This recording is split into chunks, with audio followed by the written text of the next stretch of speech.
transportation industry, but at the same time, this pollution, marine pollution is not only by the pollution produced by the shipping industry, it is being produced by a lot of other agencies. In fact, sea is considered to be the sinking water body of all the ways. We know that we have a water body, 2/3 of the total world surface area. So that is why what are the things produced in the 1/3 of the land that is going to coming to this sea in different forms. In that, solid waste is there, chemical waste is there, other all type of waste are there, which in turn difficult to see to be turned into a dumping yard of all the plastics. In plastic is one of the dangerous things that is not may not be much problem for the shipping industry, but at the same time it is highly dangerous for the living organism. And this microplastic is one of the dangerous things which causes a lot of diseases for the people of those who are consuming seafood, and as well as other areas. At the same time, other chemical waste dumping into the sea maybe to develop the sea into a acidic enriched water content. Anyway, that is not my subject to elaborate on this subject of today's discussion. Our expert panelists they will explain very nicely to us. So let me start my duty. My duty is to welcome all the gatherings, all the dignitaries here. As first instance, let me welcome our IEI president of IEI, Dr. Hemant Omkar Thakare ji, for your presence here with avoiding all the other valuable engagement. I welcome on my behalf as well as on behalf of my Kochi Local Center and on behalf of Marine Division Board. I welcome you, sir, to this August program of marine pollution, imperative to sustainable marine operation. Next, I welcome Bhaskar Bandarkar, Chairman, Marine Engineering Division Board. He is also architect of this program. For his valuable guidance and his organizational ability, this particular webinar come into existence. I welcome to this webinar. Extend my warm welcome to Mr. Bhaskar Bandarkar for this webinar. Next is I welcome Engineer P. Mugundan, Chairman, Marine Engineering Division, Chairman, Marine Engineering chapter and Kochi chapter. Then next is to this webinar. Next, I welcome Ranganath ji, our KATE chairman, and our valuable participant, or one of the main pillar of IEI, who is here, and I welcome him to this webinar. Commodore Uday Talwarkar ji, I extend my warm welcome to you to this webinar, sir. Engineer V. Sarabji, Pai, I extend my warm welcome to you to this webinar, and all other dignitaries, including Dr. N. Rajan,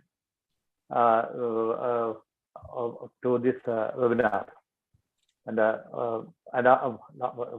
the last or not least, all participants who are logged into this program, who are whistling and involved, sincerely participating in this program, are welcome to this webinar. Thank you, sir. Thank you very much.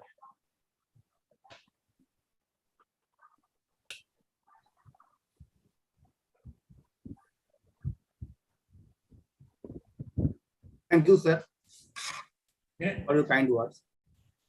Next, we have about the theme by engineer, our chairman Krishnakuti sir, chairman of Institute of Marine Engineers, Kochi chapter.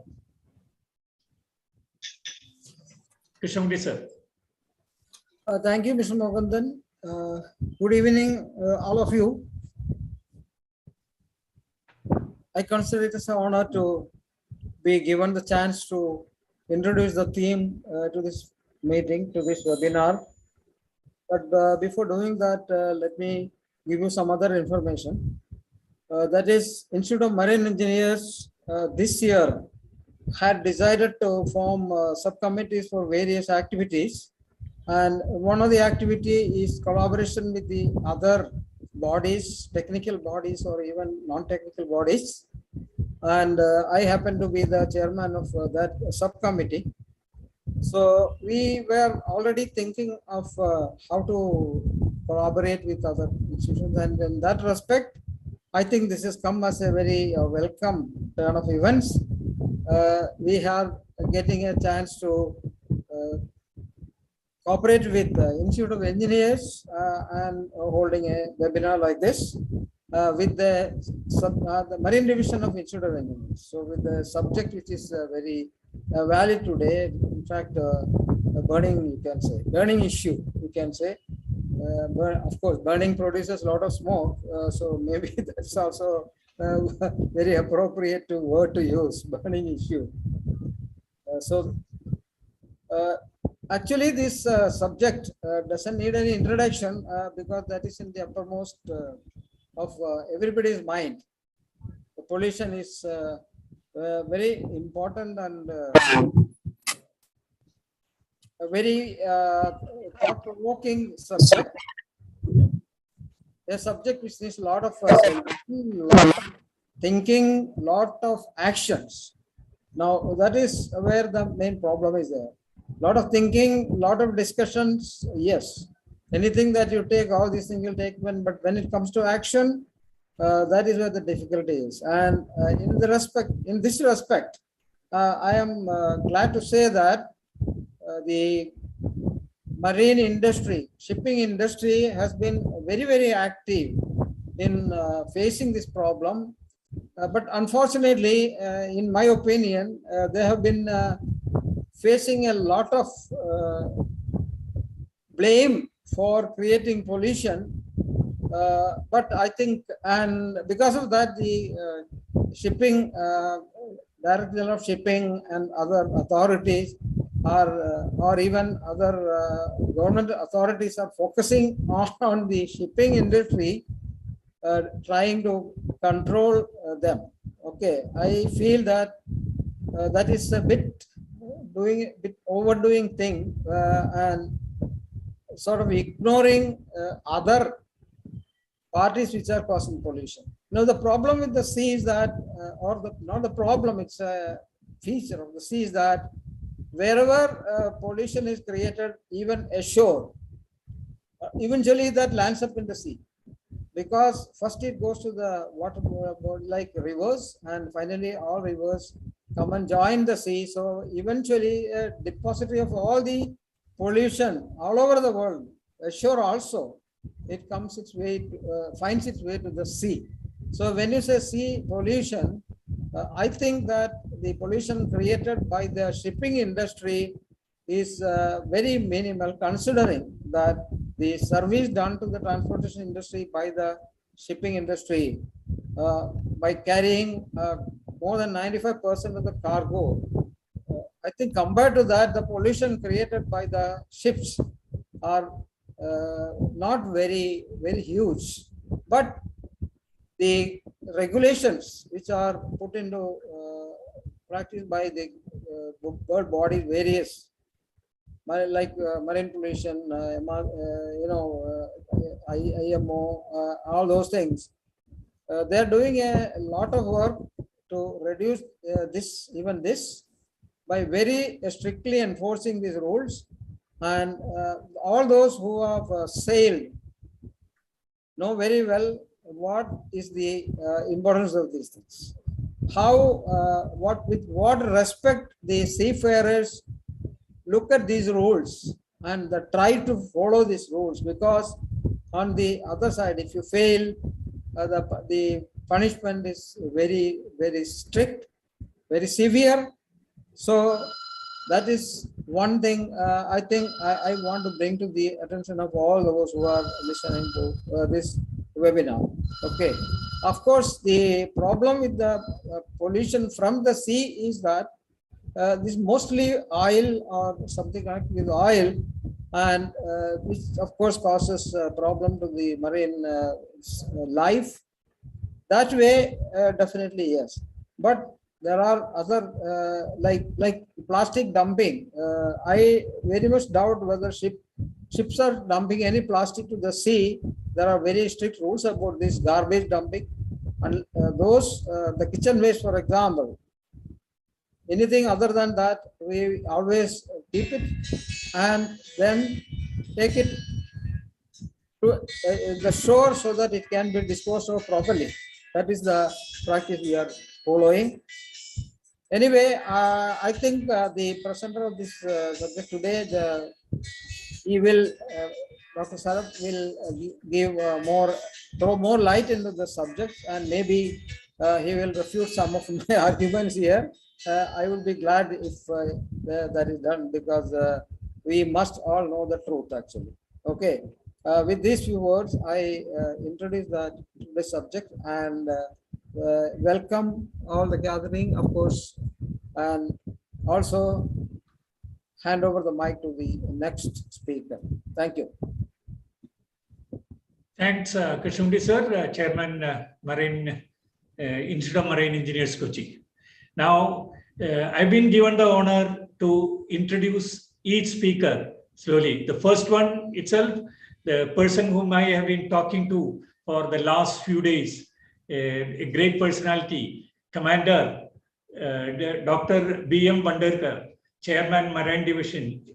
He's a multifaceted personality, and when I started talking to him in the last few days, I could get to know him much more and more every day, and I could get his sincere efforts to make this presentation a success as it is going on now. So he was. Let me tell about him a little. But although he has told me not to tell too many things which he has given to me, but he was engineering officer on board INS Chakra, the first nuclear submarine operated in Indian Navy. He is credited with national record winning the Prime Minister's Trophy for most engineering unit for 3 consecutive years. He was a commissioning officer in charge of Kusuda Submarine Museum, the unique engineering marvel. The officer has served as a base engineer officer of INS Virabu and has also taken active part in IPKF operations in Sri Lanka. Commander is actively associated with many professional and social institutions and as a National Council Chairman of Indian Institute of Industrial Engineering, governing member, Engineering Council of India. He is a board member of Asia Pacific Industrial Engineering and Management Society, Japan, and fellow of IEOM, USA. He has been awarded Coal India Productivity Award, Lillian Gibbert Award, Ramaswamy Award, Jewel of India Award by Indian Solidarity Council, Shiksha Bharati Puraskar by All India Achievers Foundation, Best Educational Award by International Institute of Education and Management, Indian Achievers Award for Education Excellence, Ramaswamy Cup for significant contribution to industrial engineering, and Shiksha Bharati Award by Indian Achievers Forum. This is a part of only. Maybe I would now gone through his all the biodata which he has given to me, but surely he's a great personality. Thanks, Mr. Bandarkar, for listening with us to make this program come into being. Now, we will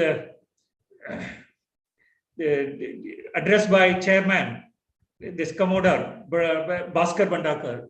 Let me request Mr. Dr. Bhaskar Bhandakar to address the audience. Thank you. Thank you, Mukundan sir. Respected Dr. Hemantji Thackeray, the most loved president of Institution of Engineers, and who has a great association of 40 years with this wonderful organization. I know him since last 35 years, and the amount of contribution he has. Even today, if somebody approaches him, he is the first one to solve the problem within few minutes. Our chief guest of today's function, again my friend in Maharashtra State Center and visionary environmentalist, Sharaf sir. Commodore Talwalkar, who is known volcanic brain of Indian Navy and awardee of Nausena Medal. My friend, Dr. Ranjanath ji, whose sagacity is driving this institution to the higher and higher heights of technological excellence day by day. Any problem, we reach him as a CATE chairman. He is there to help, guide. A true friend, philosopher and guide. Our chairman of Kochi Center, Salahuddin ji. Our Institution of Marine Engineers chairman, Sri Krishna Kurti ji. The convener and the brain behind this webinar, Sri Mukundan ji, and the smart and loved honorary secretary of Institution of Marine Engineers, Sri Rajan ji, my friend, Dr. Siman sir, distinguished participants, ladies and gentlemen. Today, as we see, there is a lot of talk of technology, environment, profitability. But we also know that the technology we use every day is going to or worried to be cause of destruction of this wonderful blue planet. The doctrine of profit maximization after World War II has a devastating environmental damages. Earlier, there was only concern for profit. The public and planet was just somewhere kept in the cold store. The technology and sustainability, which normally should run parallel, hand in hand, complementing each other, are unfortunately and feared to be converging on the collision course. The side effects of technology are air, water, heat, and noise pollution, consumption of non-replacement resources, generation of waste, destruction of ecosystem, and health hazard. Where the mariners, marine engineers, and the maritime fraternity come in. As we know, 90% of world trade is through shipping. And the ocean, they are the largest carbon sink. Up to 30% of carbon is absorbed by the oceans. And thus, there are international concerns regarding the protection of environment. Maritime industry, including shipping, generate tons of garbage and waste products. The demon of plastic is scaring everyone today. Thus, in our effort under the leadership of our beloved President Dr. Hemant Thakereji, under the guidance of our CATE chairman, Marine Engineering has decided to create awareness, train, and educate our members and marine fraternity on these important issues. I am proud to say that during last 3 months, we have organized 10 huge events to promote our value system, our ideology, and our mission. It's wonderful to have Mr. Dr. Saraf and Commodore Talwalkar, who are the excellent speakers and authority on this matter. While welcoming them, I wish all the participants that we are going to have a wonderful take-home contents from this webinar. I thank you all. Thank you indeed. Thank you. Thanks, Dr. Bhaskar Bhandarkarji. Now, the introduction of Chairman CAT by me itself, Dr. G. Ranganath. Dr. G. Ranganath, FIE, Council Member. He is working as a Principal, Arghuman College of Engineering, Autonomous at Hosur. He obtained his BE, PhD in engineering disciplines. He has more than 35 years of multifaceted interdisciplinary professional experience and has pioneered about 70 research publications and 10 books on engineering and technology. Apart from academic activities, he is actively involved in societal development through professional bodies, including IEI, IST, CSI, etc. In IEI, he has served as committee member and chairman in Salem Local Center and Tamil Nadu State Center of the institution. He has also served as founder chairman, Hosur Local Center, IEI. He has organized a number of national conventions, all India seminars, workshops for the engineering fraternity. He has organized 32nd Indian Engineering Congress at Chennai and was graced by the Honorable President of India, Mr. Ramnath Kovind. He has served as National Vice President and presently he is the Chairman Committee for Advancement of Technology and Engineering, CATE. He is Council Member in ISE and is also serving as Syndicate Member in Anna University. Let me welcome Dr. G. Ranganath to give his address, please. Thank you, Engineer Mukundanji. Thank you. I'm so happy to see all of you.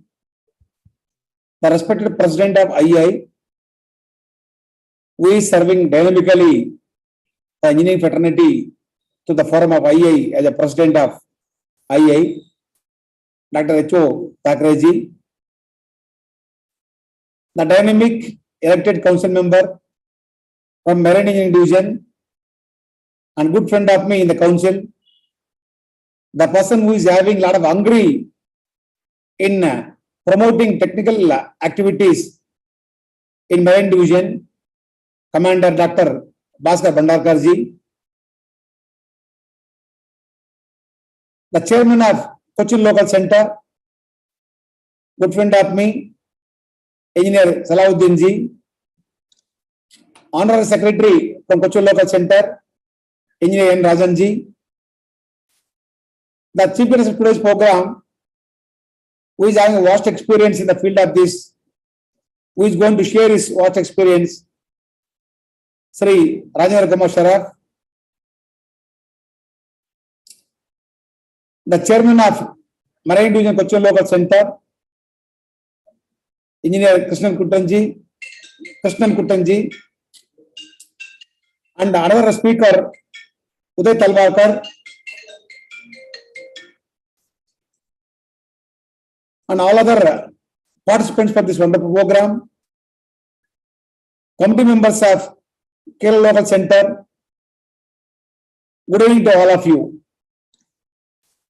I am so happy and thankful to moderator Mukundanji, who is a committee member of Marine Division Kochi Local Center, who is taking responsibility in making this program by coordinating the chairman of Marine Division Board, Dr. Bhandarkarji, as well as chairman of Kochi Local Center, Salahuddinji. I am so happy. In fact, being I am there in the council from a couple of years, seeing there, what I have seen all these years is different. What I have seen for past 5 months in this particularly Marine Division is totally different. After Bhandarkarji is elected by the corporate members of Marine Division, I am 100% endorsing openly. They have chosen the right person to represent an II as a council member, because the span of this 5 years, 5 months, he has done a lot of programs. That too, he is choosing even the venues very, very differently, where there are a good number of marine engineers are available, where they can good number of participants can become there. Even today program, more than 50 participants are there. Being working with more than 50 participants for this webinar. And apart from this, Bhandarkarji, I don't know what big network he is having, is bringing beautiful speakers, big speakers, like today Rajendra Kumarji, Uday Talwarkar, Krishnan Kutti, all these three are wonderful speakers in the field of marine. They are coming and sharing their experience. Even our Krishnan Kutti sir was telling openly, it's only pollution is not by simply ships or boats. It is a common people's, common man's, where they are throwing a plastic, they are dumping a waste, and waste, various waste means, and throwing to the ocean, and they cannot wash their hand by blaming on ships and boats. I am so happy, sir, for your remarks, and thankful for your open feelings too. It is true today, in the field of marine, the ships are playing a major role in the world for shipment of goods, which cannot be avoided at any cost. It has become a mandatory. One part of the globe to other part of the globe, to have the shipment, maybe in time, maybe economical, maybe in safety. Now all these means is the best way. But this pollution is important. Yes, we should have a control of pollutions. It's not only dumping the waste from the ships. Again, ship is using the fuel as a diesel. Diesel engines they are using. Through that pollution will be there. And of course, while shipping, the people will be throwing some waste material. Pollution will be there. So some of the areas we are supposed to identify, bring alternatives. In earlier occasion of marine, again webinar, I told them, for want of power, in place of diesel engines, as much as possible, why can't have solar panels? So the reduction of fuel will be there and the pollution will be controlled. But of course, when they want to travel in night, travel in rainy season, when there's no sunlight, there's a big challenging task for them. How to store energy and use of this energy. That is a bigger, different task. But today's topic, marine pollution for sustainable marine operations, imperatives. Marine operation is unavoidable. Sustainable, we are supposed to bring it back. And imperatives, we are supposed to give new innovations. I think all the three speakers today, they are going to throw a light on this topic. So outcome of this is going to be useful for the division of marine, and especially a center like Cochin, Trivandrum, maybe Chennai, Visakhapatnam, and Calcutta, Orissa. From this side again, left side, Mangaluru from Karnataka, or Goa, Bombay, Gujarat, and so on. Seashore, we can say. They are going to get a lot of inputs of today's topic. And my suggestion for our Bhandarkarji, you are very good enough bringing good speakers. Please come forward to have 2 days all India seminars instead of passion, so that we can give even the funding from the headquarters, what best we can give to you, because you are having a vast experience, biggest network, within good number of speakers. It is going to be more worthy. Openly I'm telling you, from past 5 years, I never seen such programs and big number of programs in Marine Division earlier years. But it is happening for past 5 months. That's up to you, sir. Then my appeal to our Krishnan Kutty sir and our moderator. This is different. Being you are from Cochin, I was told there is a good number of engineers who are working in Marine Division there.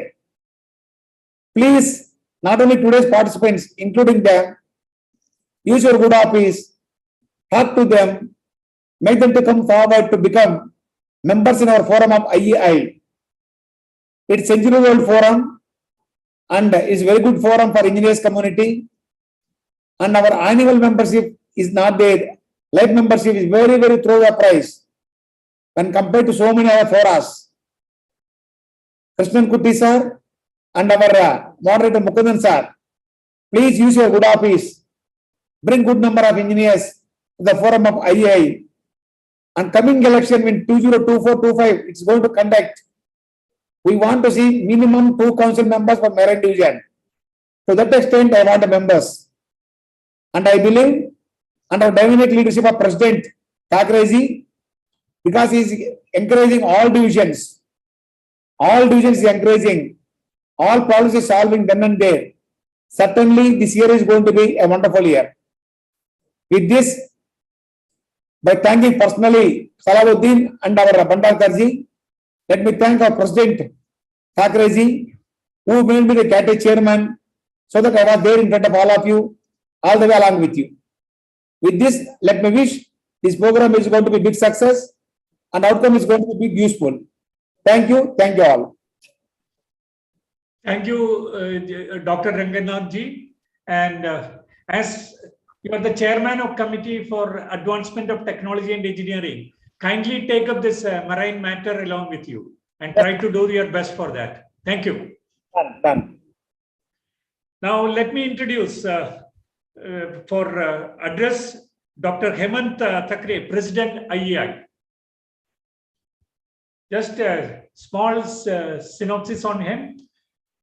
Dr. Hemant Thackeray, FIE, was elected as President of the Institute of Engineers for the session 21-22 during the 710th Council meeting of the Institute held in September 25, 2021 at Lucknow. Dr. Thackeray is a graduate in civil engineering and postgraduate in structural engineering from Visvesvaraya National Institute of Technology, Nagpur, and awarded PhD in civil engineering by RTM Nagpur University. Dr. Thackeray is actively associated with the Institute of Engineers India since 80s. He was the Honorary Secretary of Nagpur Local Center for 2 terms, past chairman of Maharashtra State Center and Nagpur Local Center. He was a governing council member of Indian Concrete Institute for 1999-2001 and council member from Civil Engineering Division of the Institute of Engineers India for 4 terms. He is also life member of Indian Society for Technical Education, Indian Waterworks Association, Indian Geotechnical Society, Indian Society of Earthquake Technology, and Indian Hydraulics Society. He was the organizing secretary for 12th Engineering Congress held at Nagpur. Dr. Thackeray is associated with various social, educational, sports, and cultural organizations. Let me request Dr. Thackeray, President IEI, to give his address, please. Thank you, sir. Thank you, sir. Chief guest of the session, Dr. Rajendra Kumar V. Saraf, Chairman of Viraj India Private Limited, and also convener of Environmental Engineering of Maharashtra State Center. Guest of honor, Commodore Uday Chalvelkar, retired Technical Advisor, Bharat Forge Limited. Mr. C. Krishnan Kutty, Chairman, Institute of Marine Engineers, Kochi Branch. Mr. N. Rajan, Honorary Secretary, Institute of Marine Engineers, Kochi Branch. Moderator of the webinar, Mr. P. Mukundan, Course in Charge, Institute of Marine Engineers, Kochi. My council colleagues, Dr. G. Ranganath, Chairman CATE. Commander Bhandarkar, Chairman Marine Division Board. Mr. P.A. Sauddin, Chairman, Kochi Local Center. Office bearers of Institute of Marine Engineers as well as Institution of Engineers, council members, and dear attendees. I consider it a great opportunity for all of us to be a part of this technical webinar on the vibrant topic, marine pollution, imperatives for sustainable marine operations, being organized by the Marine Engineering Division Board of the institution in association with Institute of Marine Engineers. The Institution of Engineers always puts sincere efforts to keep its members informed and abreast about the latest engineering and technological developments occurring in national and international arena through organizing technical events on a regular basis involving eminent professionals and practitioners.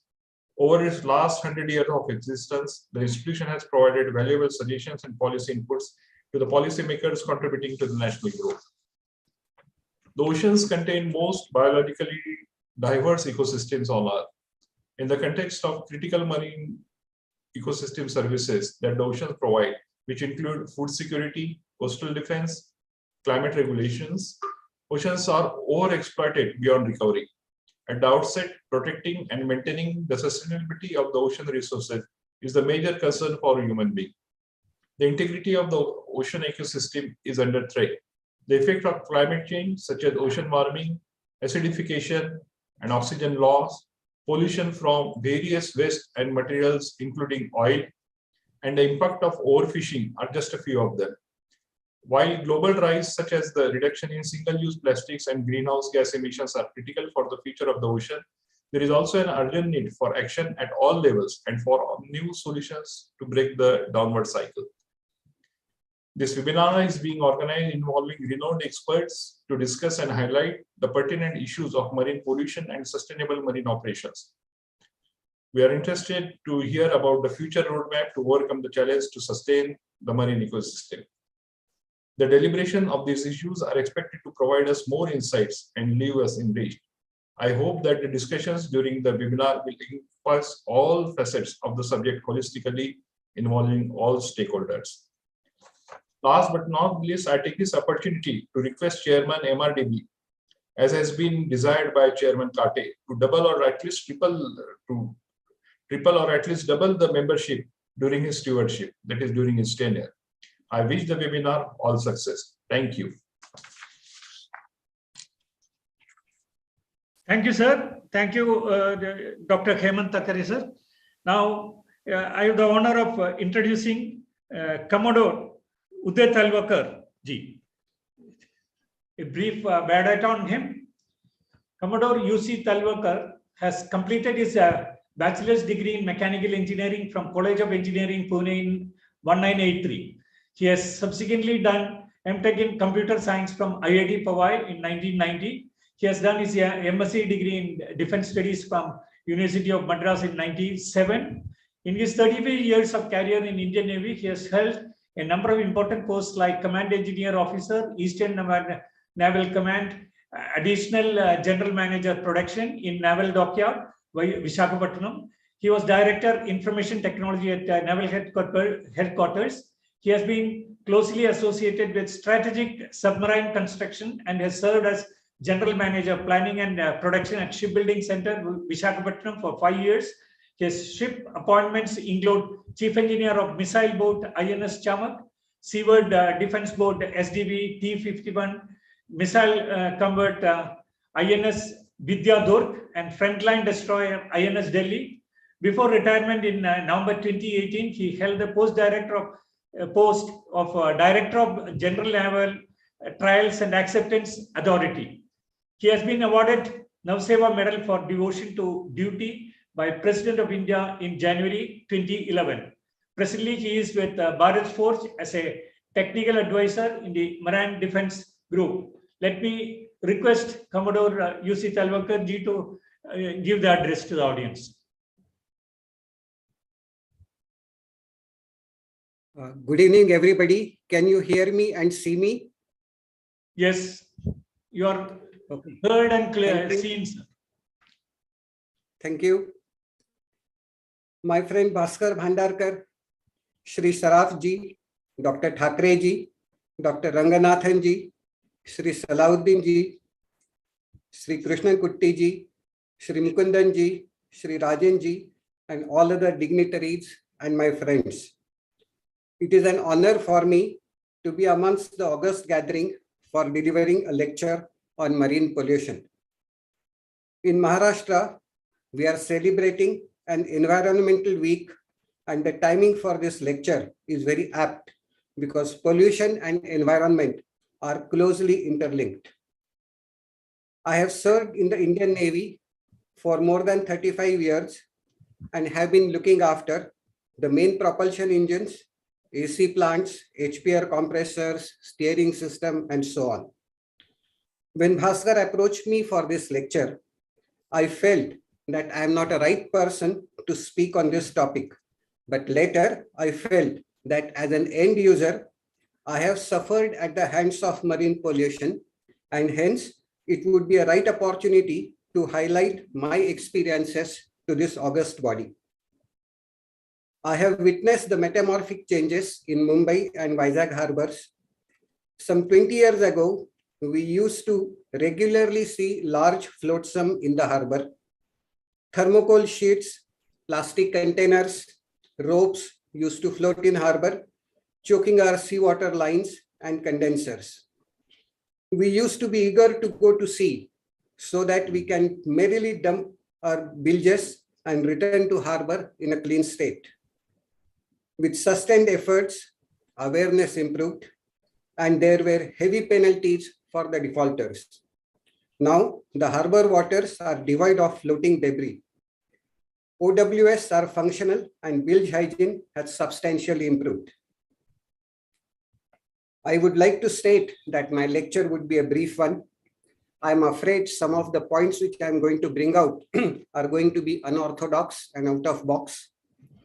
I will not be dealing with statistics, nor there will be photos showing the plastic littering the seashores. But I promise that my lecture would be a practical one. It would be from my heart and with emphasis on what actions can be taken by us. I'll just share the screen.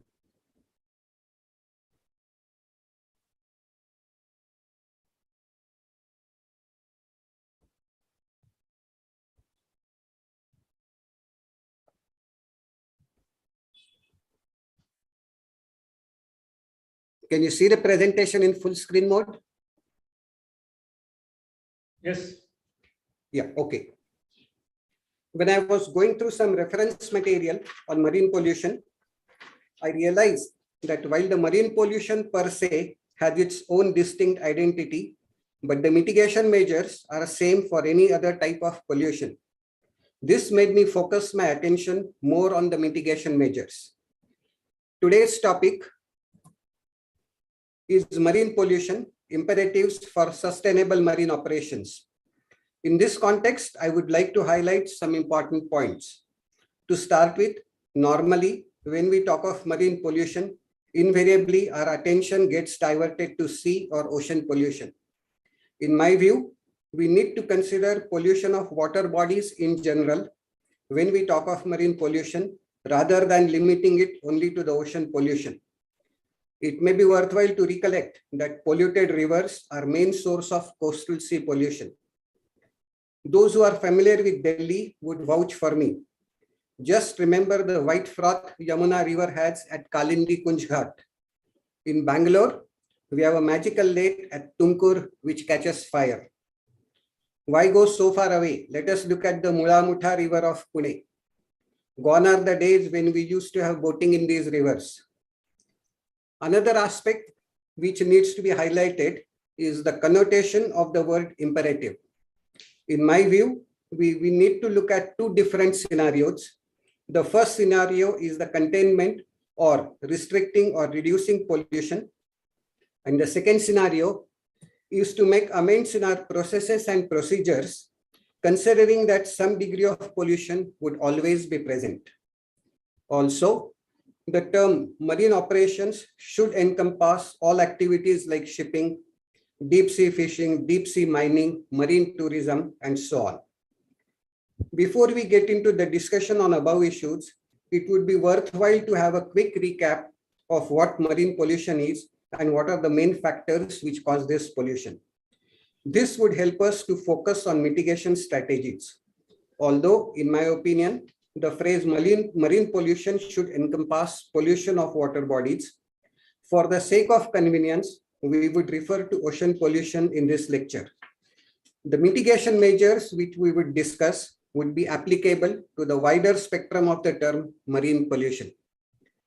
Typically, we say that marine pollution occurs when substances used or sprayed by humans, such as industrial, agricultural, and residential waste, particles, noise, excess carbon dioxide, or invasive organisms enter the ocean and cause harmful effects. At the start of monsoon in Mumbai, we often see in newspapers photographs of the muck thrown out by sea at the Marine Drive or the Queen's Necklace. Large number of dead ships floating in Vizag Harbour is yet another example of marine pollution. There are two major contributors for the marine pollution. One source is pollutants coming from the land-based activities, and the other important source is the shipping activity itself. The marine pollution can be grouped as pollution from marine debris, plastic pollution, ocean acidification, nutrient pollution, toxins, and underwater noise. Even lighting at night from the establishments on shore is posing a challenge to marine life in shallow water near shores. Entry of pollutants into the sea can happen through direct discharge of waste into the oceans, runoff into the waters due to rain, and pollutants released from the atmosphere. In my view, silting in harbors should also be considered as a serious pollution, as it can adversely affect marine life as well as marine operations. Now let us focus on mitigation measures. We have MARPOL regulations in force. We have Coast Guard ships to take care of pollution control measures. But we often see that these measures are not adequate and we still suffer from marine pollution.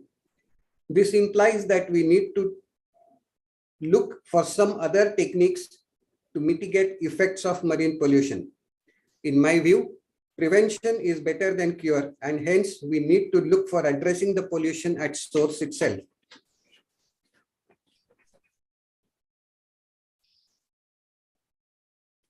Let us look at the first case of plastic pollution. Despite awareness and serious efforts, use of plastic has not decreased appreciably. Hence, rather than reducing the use of plastic, can we look for options where plastic is disposed of in a more systematic way? There are a number of agencies and NGOs which run periodic campaigns for collecting plastic items. What happens to this collected plastic? We need to encourage such initiatives and explore avenues for better utilization of such collected plastic. Identification of commercially viable and practical alternates for plastic should be our area of focus. Manufacture of plastic bags, bottles, containers for normal usage by using virgin raw material needs to be discouraged, and recycling needs to be made as a norm. The marine bodies may sponsor focused research in this regard and may even approach big industrial houses to fund some of these initiatives as part of CSR program. For out-of-box thinking, we may even explore possibilities of identifying eco-friendly as well as user-friendly materials for manufacture of items like containers, bottles, where we commonly use plastic as material of construction. Now let us focus our attention to another important factor, that is pollution through rivers. Agricultural runoffs, disposal of untreated industrial waste, untreated sewage are some of the main contributing factors for pollution through rivers. Creating constant awareness, stringent punishment for defaulters, and a strong political will for equally strict implementation of existing rules, regulations, and laws are some of the mitigation measures. Participation by local public, suitable rewards for law-abiding citizens, for providing alternate, effective, and convenient means for the industry to reduce production of hazardous waste could also be some mitigating factors. Marine industry needs to partner with government in framing policies and should actively take part in creating public awareness as well as finding long-term solutions. Just to amplify this point, let us take the example of chrome or nickel plating. Is it possible to identify other substitute processes which can achieve similar protection to the parent material but will not produce harmful or hazardous waste products?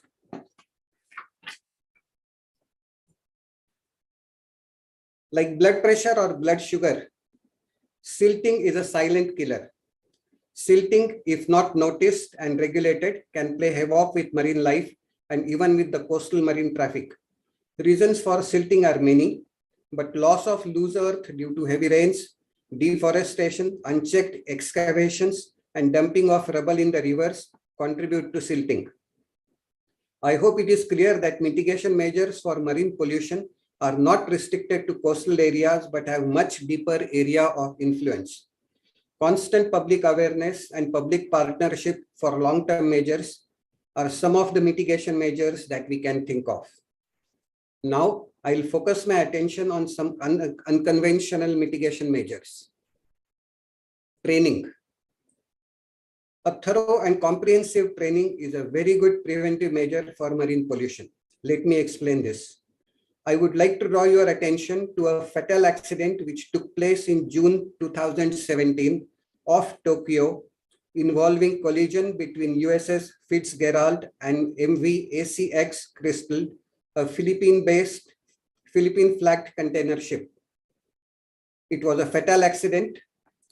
Few precious human lives were lost, and the crew of USS Fitzgerald had to put in hours and hours of dedicated and determined efforts to keep the ship floating and prevent it from sinking. In the Indian Navy and other navies too, a lot of importance is given to training. We spend sizable amount of training of our career for the training part. Out of my 35 years of naval career, I have spent more than 4.5 years in training. This is more than 10% of my career. We also have a concept of type training or equipment specific training. Whenever we migrate from one class of ship to another, having a different equipment fit, it is mandatory for us to undergo ship specific type training before joining the new ship. There are many reasons for the USS Fitzgerald accident. One important factor was failure of the lookouts to notice the incoming ships and the quality of training. Thus, apparently not connected issue of training has a deep impact on marine pollution. If we can prevent accidents, we can avoid oil spills, we can avoid damage to marine life. It is believed that if the Titanic crew would have followed SOPs, the loss of ship at sea could have been avoided. The crew training has one more dimension which is important to be understood clearly. In the Indian Navy, we have one more advantage. Although the officers keep shifting 1.5 years to 2 years, the men remain on board for substantially long period, say 5 to 7 years. Even the crew transfer is gradual to facilitate smooth changeover. This is in contrast with merchant marine, where the crew is non-permanent and changes are more rapid. Hence, importance of crew training is even more important for merchant marine. Cases of ships running aground are not very infrequent. When we talk of training, it is essential to also consider how do we periodically check crew proficiency in various evolutions. For example, when Indian naval ships sail out, there is an organized program of fleet exercises. The crew is exercised in various evolutions and emergencies. There are workup teams which train ship's crew after ship comes out of refit or repairs. Even at the command level, fleet operational readiness inspections are organized. I am not aware of any parallel mechanism in the merchant marine. If there are similar checks and balances, very good. Otherwise, this could be one area where more focus can be given. Accidents at sea also bring focus on maintenance of ships and equipment. We often hear the news that a ship is adrift at sea as it has run out of fuel. Ships are abandoned at sea by crew. These are the pointers towards ill-maintained ships and equipment. Such ill-maintained ships often lead to accidents causing man-made disasters, ultimately leading to marine pollution.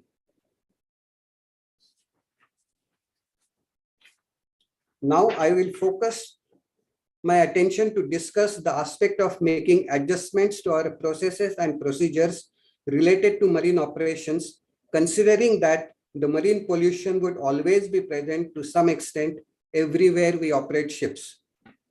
I will like to share my experience in this regard. INS Delhi, a gas turbine propelled ship designed by Indian Navy and built by Mazgaon Dock, was the first indigenously designed and built destroyer. The shipbuilding took considerable time. When the seawater systems were getting commissioned, it was seen that the cupronickel pipes were failing repeatedly due to corrosion and wall thinning. Deeper analysis revealed that the ship had remained for a long time in stagnant water of the basin, which was severely polluted and had more acid and phosphate contents, which led to chemical reactions with the pipe material. The seawater system pipes and tubes of AC condensers were more prone to failures.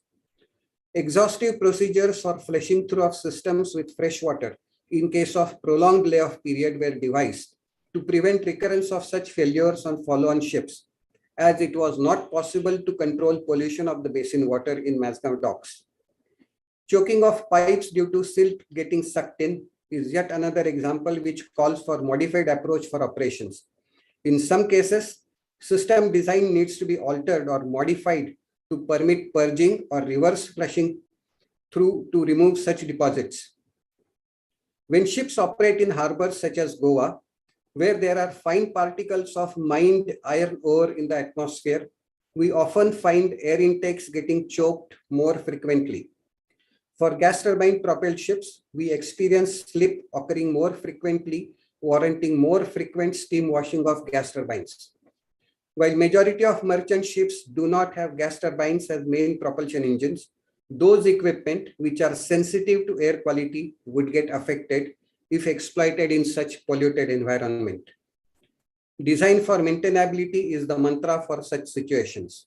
While designing equipment and systems, if we factor such requirements, then system downtime can be reduced, which would lead to enhanced operational availability of ships without degrading equipment and system performance. While concluding, I would like to highlight that we need to have a holistic and comprehensive approach towards mitigation measures for marine pollution. It would be also apparent that many mitigation measures are generic in nature and go much beyond the marine domain per se. Marine industry must think of partnering with government and private sector players for finding long-term solutions. Partnership with public and increasing public awareness should be our area of focus. We need to have effective regulations in place. The deterrence needs to be sufficiently stringent, and more importantly, we must have strong will to implement these regulations and bring the defaulters to punishment table. Effective training, periodic checks for crew proficiency, regular crew workups would help prevent marine accidents and in turn would reduce marine pollution. Design for maintainability and revised processes and procedures taking into account presence of marine pollution would also help improve operational availability of ships. Good maintenance of ships and systems and equipment would also help improve operational availability of ships and would reduce accidents, thereby reducing marine pollution. The marine pollution subject is very vast, and therefore I have restricted my attention to a few significant points. Thank you all of you for your patient listening. Thanks a lot.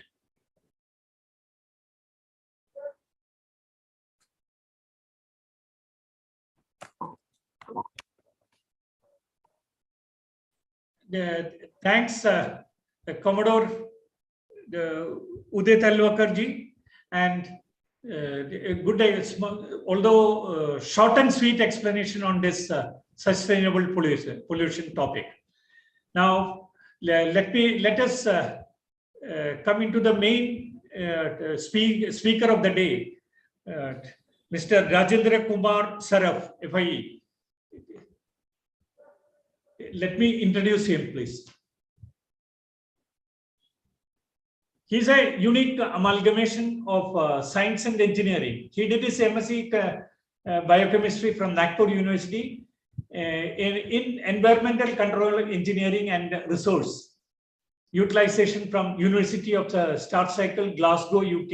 He is Life Fellow of the Institute of Engineers, India, Indian Water Works Association, and Indian Plumbing Association. He is live member of Indian Association of Environmental Management, Marathi Vignan Parishad, and Vignan Bharati. He is a member Rotary Club, Pune Royal, and many other organizations. He served as Joint Secretary and Vice Chairman of Indian Water Association, Pune Center, 8 times as committee member of Pune Local Center, and 2 times as convener of Environmental Engineering Division of Maharashtra State Center of the Institution of Engineers, India, Director of Technical and Editor of Indian Water Works Association, and committee member and Executive President of Marathi Vignan Parishad, Pune. Presently, he is President of Marathi Vignan Parishad, Pune, Vice President of Rotary Club, Pune Royal, and Co-Chairman of Youth Committee of Rotary International District 3131. In his social activities, he believes in working together for grand success. Therefore, his entire programs achieved grand success. He is Chairman of Viraj Envirosing India Private Limited, Pune, and Director Viraj Paryavaram Parshala, Pune. I'm sorry if I have mistaken in saying it in a wrong way. Yes, okay. He is associated with more than 75 institutions in Pune and all over India as visiting faculty. He guided 62 students from MTech and MSc for their research work. 87 papers are published in national and international journals. He delivered more than 300 lectures on keynote addresses, invited speaker, theme addresses, and as chief guest. He served as session chairman in national international seminars, conferences, and conventions. He had organized technical events on state, national, and international level. He has 50 years of rich experience in the field of environmental and control technology. He carried out research and developed many innovative technology for low-cost water and wastewater treatment. He received 2 patents named Deep Tank Aeration System, DTAS, and Natural Energy Wastewater Treatment, NEWT. He served as advisor to Karad Municipal Council and consultant to Vitta Municipal Council for Swachh Bharat mission. Saraf technology for reuse of pop, murti, and waste glass is being practiced in Tara. His 3-tier system for residential complex saves 40% of fresh water. He developed a unique process for iron removal from water. As editor of IWWA, he conducted 10 workshops on capacity building in technical write-up for professionals, academicians, research scholars, and students. He especially delivered more than 300 lectures to promote science in Marathi schools. His unique activities conducting workshop on science and engineering of listening students of school and college of employees of the organization to develop listening skills for better performance. He wrote 2 books named as Pani Apli Jeevan Dhara and Vision on Pollution. He contributed a chapter in environmental science. He received citation from Kavya Mitra Sanstha, Pune Rashtriya Jeevan Gaurav Puraskar, Paryavaran and Marathi Vignan Parishad, Pune for propagating science in Marathi. He is conferred with the most prestigious award, Jai Mitra Puraskar, given by Indian Water Works Association during 54th Annual National Convention held in Lucknow. And I'm sure we have a lot of expertise coming from him in this topic of pollution.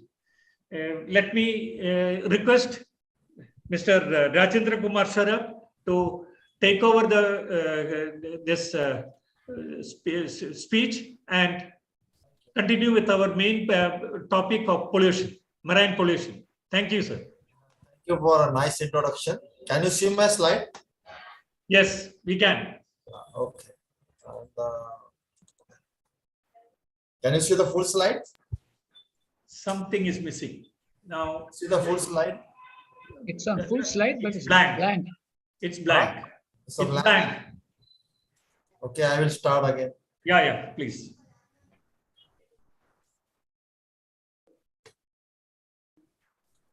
You can see now. Yeah, now things are seen. Okay. Marine pollution imperatives for sustainable marine operation. Can you see the second slide? Yes, Can you see the second slide? yes. Now we can. Yeah, okay. Can I ask you more, Mr. Mukundar? I got the mic at 17:05. So can I have to cut short the time or can I take a own complete time?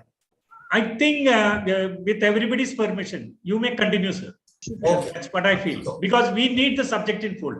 Okay, thank you very much for your kind permission to deliver the lecture with the time given to me. It's my great pleasure. We have President of our Institute of Engineers, Dr. Hemant Thakre, then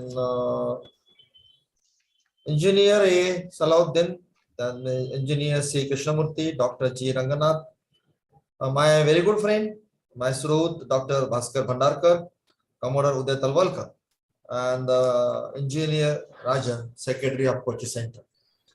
I'm a bit odd man, to be honest. I'm an environmental engineer, and my relationship with environment, when I was in Glasgow, Professor Bach, a marine engineer, Dr. Bach called me and told me that I had to go to the river building, ship building, which is Glasgow is famous for that. So I went there, understood, and submitted my report about their environmental impact. Later on, I became a consultant of Tolani Maritime Institute. Dr. Tolani is a good friend of mine. So he put me various ideas and I said, please implement. And then my couple of students did a work on the marine pollution. Today I am giving a overview of marine pollutions and what mitigation and impact of that. So we'll go ahead and why these changes take place, why we are coming together and talking about the pollution. Just look at what the human race made. They cut the forest and made agriculture. That was the first change. We are facing the problem. All the animals go to drink the water on the river body. The man get the water at the tap. He used to live, all the animals live in the either in the caves or they make their own house made of the natural material. The man build up the what you call big residential complexes. The another things, all the animals, they put their shit on the ground. The man is the only animal who flush his shit and send to the water. This all has increased the resource consumption, waste generation, and the supportive capacity of environment having the carrying capacity of environment having a supportive and the assimilability. Supportive capacity over exploited and the assimilability capacity is overburdened. Now the change. The man want to see, he fly in the sky, he want to swim like a fish. So he swim, then beginning with the want to cross, though see the earlier manpower, they modified, have a wind energy, more and more modified energy because you want efficient, have a long crosses, a fossil fuel. If you look that long back in the Vedic period, somewhere 15,000 to 900 BC, the boats were described. It is known there. The limited material available, whether the Indian people have crossed the ocean or not.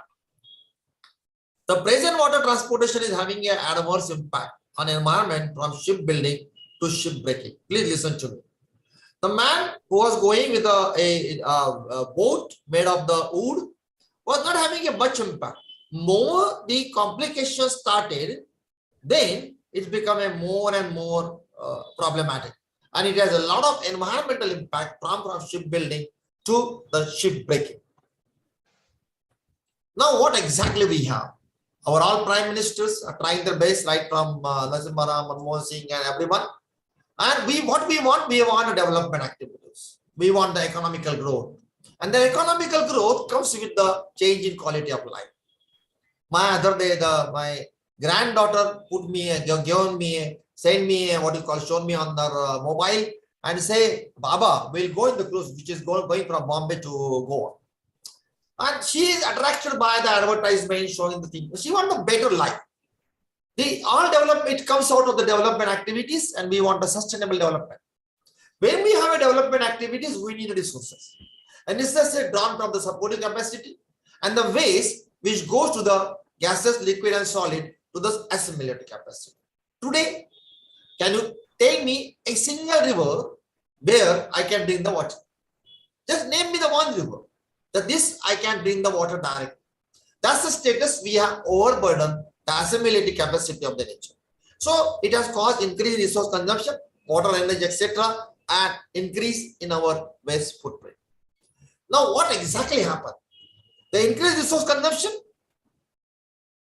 decreased ecological footprint, increase in carbon footprint, increase in waste footprint, increase in water footprint.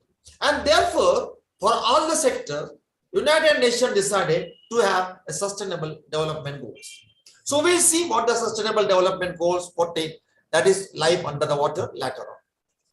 Now a good transport system can broaden the market for goods. It knows, it makes easy movement of, we know that how everything goes from one place to other place, we get the raw material.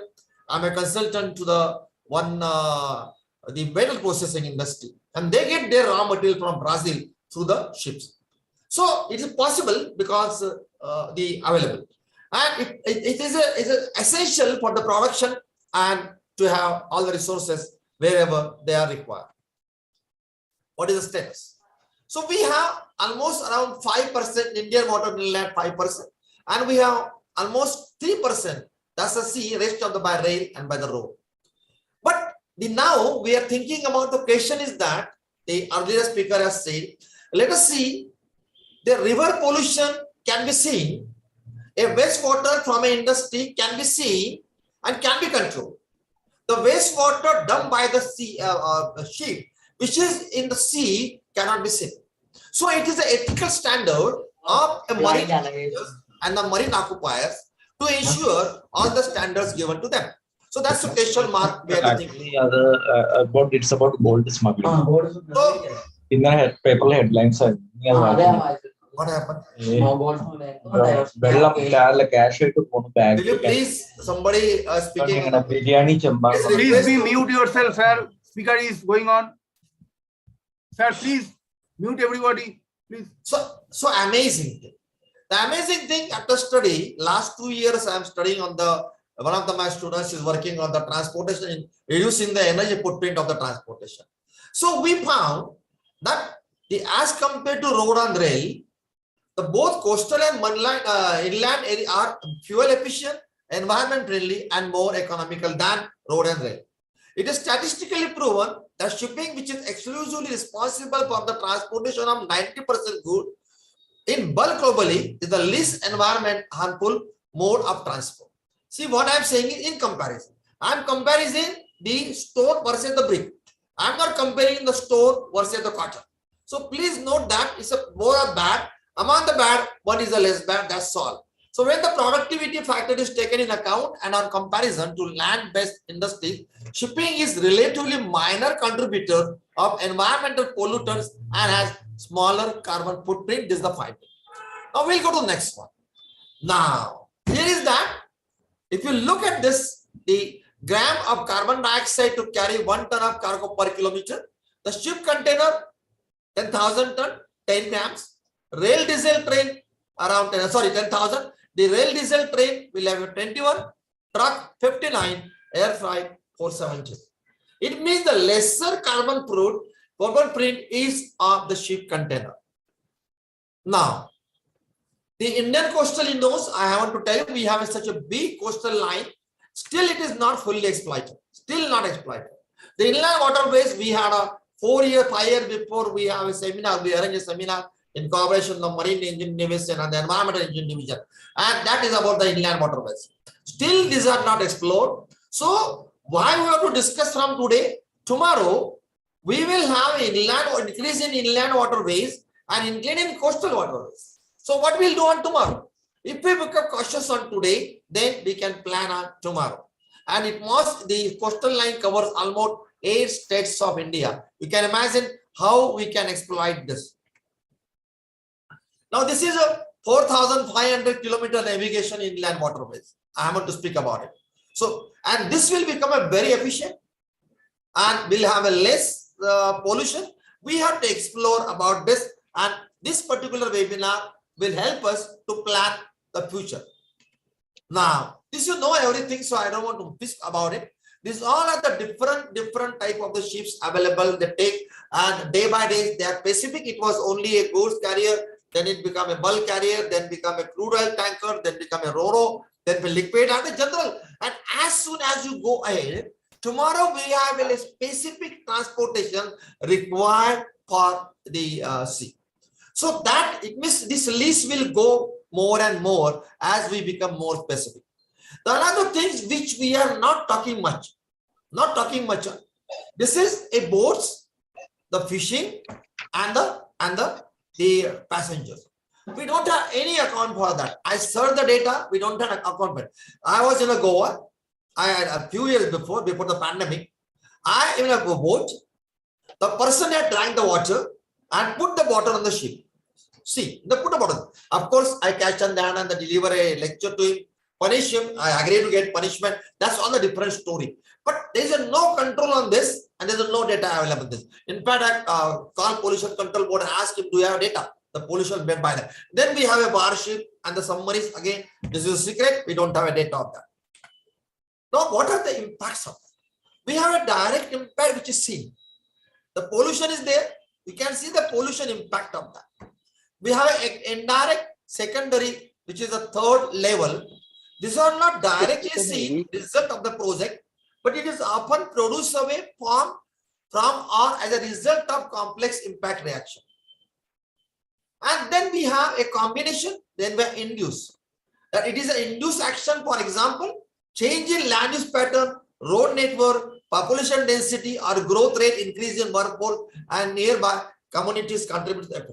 That's the influence one, induced one, that because of the port, the local original landscape will change and the new things came in. That's the induced one. In all this one, let me tell you, there was a question, somebody made a comment that dumping the food is not, is okay, the animal take place. No, there is called a microenvironment. The original food of all the sea species is algae, which is the basic thing from photosynthesis to algae, and algae from more and more species go to the higher till the whale and till the shark. So this is the thing, if you change the food, there will be complete upset of the system.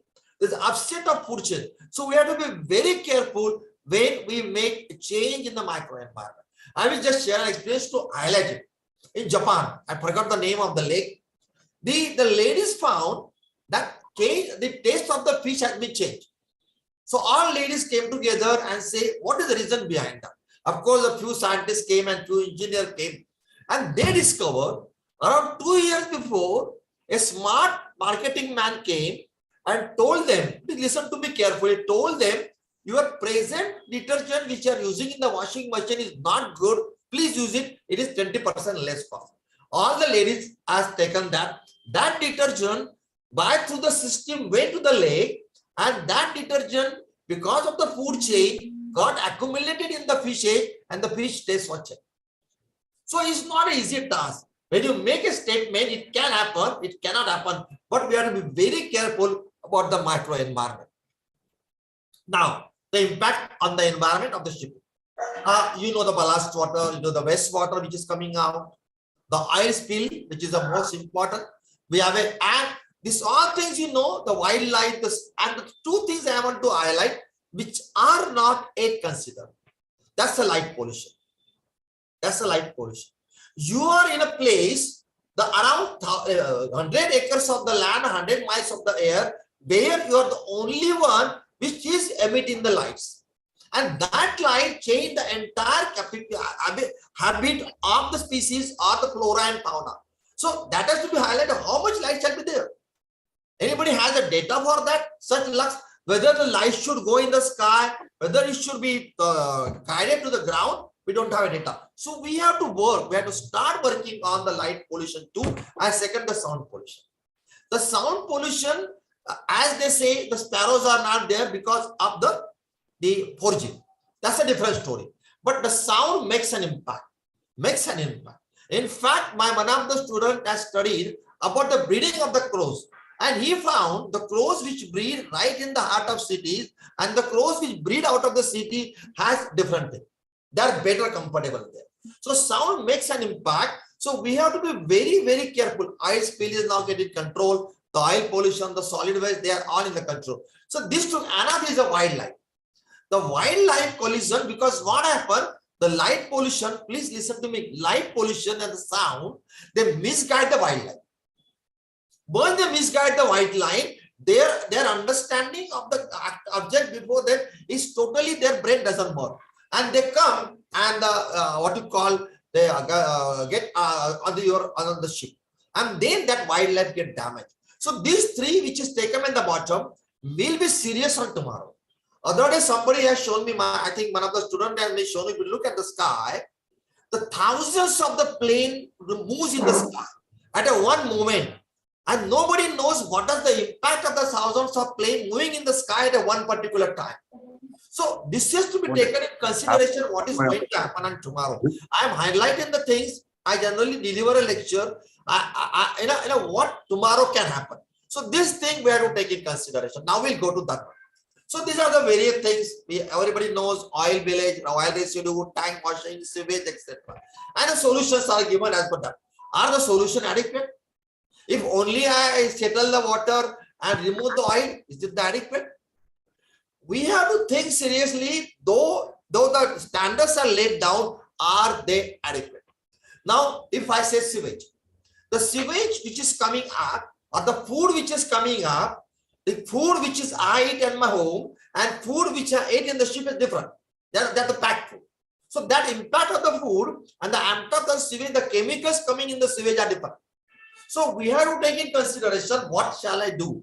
What is the treatment technology? May possible, I will say, I have to remove the pesticide, I have to remove the various chemicals which are being added to the water. So this is a careful evaluation that will be done about the everything that we have. So I don't want to give much detail, read it because you are all the experts and you know. Only I will tell you the few tips on that. So then we come to the plastics. Generally I say, had the plastic tells you, I want to go to sea, the plastic never went to sea on its own. The plastic has been taken and thrown into the water and then traveled to sea. So we have to control that. And then the food waste, I already explained you, we have to be very careful in thinking about the disposal of food waste. Other I will say, can we have a composting on the sea? Can we have? And the compost can be used growing the greenery. Can be possible, cannot be ruled out. So let us think about in that direction, that domestic waste. The domestic waste, number of persons, boat types of, and another things I want to add to this can be, other day I was at the airport, I met the people there, since I have 3 hours what to do. So when the material comes out from the plane, I just look at that. And I said, what are you going to do it? And they said, no, we are going to dump it in the dump bag. I said, just open it. I took out the 10 items from that. I can say, can we upcycle? Can we recycle? I still remember in Air India, earlier, I mean, say in 80s, 90s, they used to serve the stainless steel spoon. Now they serve the plastic. So I said, can we have I will request, if it is a cruise or if it is a ship, I will ask the people, you have an environmental engineer, a planner, who will make a very environment friendly material to be used, and then an environment friendly decomposable disposable material can be used. Can we think in the direction? Why should we have plastic? Why should we have plastic bottle? Can we tank your water, which is a purely treated RO system or something like that, then bottle it and give it to you? Can we think about something different? Of course, this need. And another is a cooking oil. Then the incinerator ashes. Still, the incineration ashes, if somebody says is safe and dumped to the sea, I say no. The what material you use and what material you consume, do you know how many toxic chemical you are using? Are you aware of that? We are not aware of that. Our medicines, the antibiotics, these all are the toxic chemicals. The floor cleaner, they are toxic chemicals. So these toxic chemicals in the ash can cause the problem. So this has to be taken very seriously. Then I can suggest the ash which is coming up, you can make a briquettes and put it and dispose of safely on the land. And then the cargo residues, etc. You can read that. I don't want to discuss much. And now these are the things which you know, that the regulations for the control of pollution by noxious liquid, everything is given, defined, well defined, well defined. I don't want to name the person to my talk. I will tell you an example. Around 30-40 years before, the rules are defined about the handling the Spain wash. Rules are defined. I was in the sugar factory around 9 o'clock PM. I finished my task. Then, as my usual practice, I went to see the storage of the paint wash. I had seen it. I came, slept in my room. There was a terrific rainfall on the night, and the river was flooding. When I come in early morning, the entire pond was empty. You can get the message of it. So we need, as I say, can we have a ethical standards that train people, as Mr. Avalkar, can we have Talwalkar says, can we train the people? Can we develop the capacity? Can we, their heart shall beat for the environment? And these people, if they come in, they can definitely implement each and every rule. And I'm very fortunate. I have some students who are working in a various field, and they ensure that rules and regulation shall be followed. I will just, day before yesterday, there was a call from my student who is working in Braha, and he said, I have a effluent treatment plant, and I asked the controlling authority, visit my plant even at 1 AM in morning. That's the confidence we must have, and we need that system for this. These are all things, you know it very well. So can we have and implement it and done it properly? So it is defined. Now here we are. That's the cruise sector. It's growing up. The Indian people are now becoming fascinated with the travel. They are fascinated. Goa, if somebody is of my age, I think Bhandarkar must be knowing about it. Goa in 80s. I will not go 70s refer, because people, when they were 70s supposed to be mine. Then 80s, 90s, 2000, 2020, flooded, over flooded. The people come there, and the same thing is going to happen with this sector. And luxuries are there. People have money and spend. What to do? What to do? So this has to be planned right now from here to make entire sector environment friendly. Few years before, I'm in the 1978, 76, I was in Nainital. And those photographs with those cameras I have with me. And I have an opportunity to go to Nainital. No, there's a Bhimtal. I had an opportunity to go to Bhimtal somewhere in 2008. Shocked. I told my friend, is it the Bhimtal? Same Bhimtal I see you, the people, sir, forget about it. It's becoming all concrete jungle. So this thing is going to come, and please ensure we have to make it, and it will have an impact on social, culture, economical environment impact of tourism. Developments on the residents of host communities should be understood. And then we can promote this sector. This is going to be the big sector in India, if I'm correct, and if my prediction, all the prediction I made since 1975 onward, there's all prediction. I made a prediction somewhere in 76. After returning from Glasgow, after my study, I've written an article and I said, in India, if things are not controlled, we may have to buy the water. And you buy the water at 15 rupees a liter, which equivalent to 15,000 rupees kiloliter, vis-a-vis 5 rupee kiloliter supplied by your public authority. You can imagine 3,000 times money you are paying. So you have to be careful about this sector too. Now, another one, the environmental impact of the port. JNPT, I was a visitor because I am one of the part of the JNPT Environmental Impact Assessment Association. Now, today, the change in land use pattern take place. Totally land is changed. Impact on water quality, the original water quality change. Impact on coastal hydrology. Impact on the flora and fauna. The bottom contamination that starts increasing. Noise and vibration. The socio-cultural impact, and the last and most important, the light pollution. I think this topic is still not got the what you call attention, which is light pollution. Do you know all the animals, including man, supposed to sleep in total darkness? How many of you know?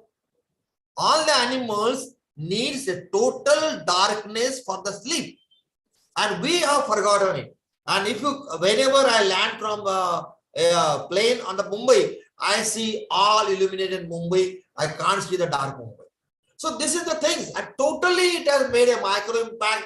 Can you see the butterflies? Can you see the sparrows? Can you see the parrots? Can you see? Only the one bird which is very resistant to all this, that is a toad. That's the only you can see. So pigeon, that you can see. Otherwise, you can't see this. These are called the micro impacts. The micro impacts are not seen today. The results seen on the tomorrow. Your grandchildren suffer for that. Now next one, the sheep breaking. I was fortunate or rather unfortunate to go this place. That place is, you know, that along from them. And believe me, the whole night I could not sleep. The way, and I put a word, is environment time bomb. Virtually, the people from Uttar Pradesh come, people from the kind, they work in a very unsafe condition. No help. I don't know what is the status. It was around 8 or 9 years before. May have been changed because directly I came to the Gujarat Pollution Control Board. One of the officer of my friend, I directly went to his office and say, these are the I have seen there, so please control it. So it has become an official storage facility for toxic and radioactive waste, poisonous gases, and most important thing, we do not have any what you call risk management officer or the hazardous law enactment which know what is hazardous. We don't know, and those people handle it. So this is it's greatly affected the health workers, not only lie in the dilapidated conditions and least safety measures and poor healthcare facilities, and cause irreversible damage on surrounding flora and fauna. The sheep breaking need a total attention to make it environment friendly. That's the need of today. What happened? Generally, the task, I'm sorry to make that comment, I take you around 40 years before when I was Ballarpur Industries. And I had an opportunity to talk with the managing director. Opportunity. I said, sir, according to you, according to my observation, a person who put his labor is less secure in organization. You say, who? I say, Madia people. The Lambadis and Madia, they almost transfer the tons of the bamboo, what the facilities we provide to them. That's happening in India. A executive can have an air-conditioned office. Executive can have an executive lunch. What about the labor? So this labor, I don't want to name that industry, my dear friend. I discontinued as a consultant to that. That group, they never told their worker they are handling the chemical which if get accumulated in their body through the saliva, if they breathe it, it can go harm the kidney. That's the status. So we have to come in this, and I'm confident you people and the academician, the one can do this task easily. I'm not about. And now this is the impact. The heavy metals, ballast water, biological, fire, excess noise, welding fume, dust. Because I saw the welding man, I without the glass, he was cutting with the gas. I said, where is the glass? He said, so that is a radioactive material. We don't know the coating paints, which are hazardous one. The too many things coming. So you can see that and you can understand it. That's the status of the sheep breaking. Can we have the better way? As I always say in India, there's a building going on next to me and the workers are in the most hazardous condition. So I went to the builder and said, why not you provide a temporary shade for them, a good shade? So we have to work on this, and definitely I'm confident we will work in a better way. Now, this is around a carbon footprint. The carbon footprint, around 2 to 3% of global carbon dioxide comes from the marine industry. It also releases the nitrous oxide and the sulfur oxides. It releases. This is the status 1980 to 2020. Wind to steam to HFO to liquefied natural gas and so further. This is the status of this. This is I have taken as a positive mode.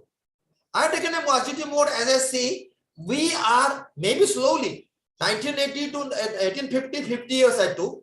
Then I took another years, but I found that I am in a condition to switch over, change over for a better thing. Can we go for better and better?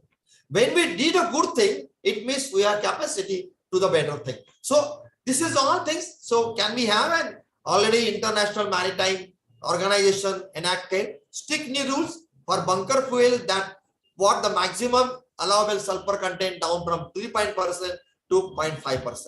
The move is expected to reduce sulfur emission by 77%, equivalent to 8.5 million tons per year. Hope so.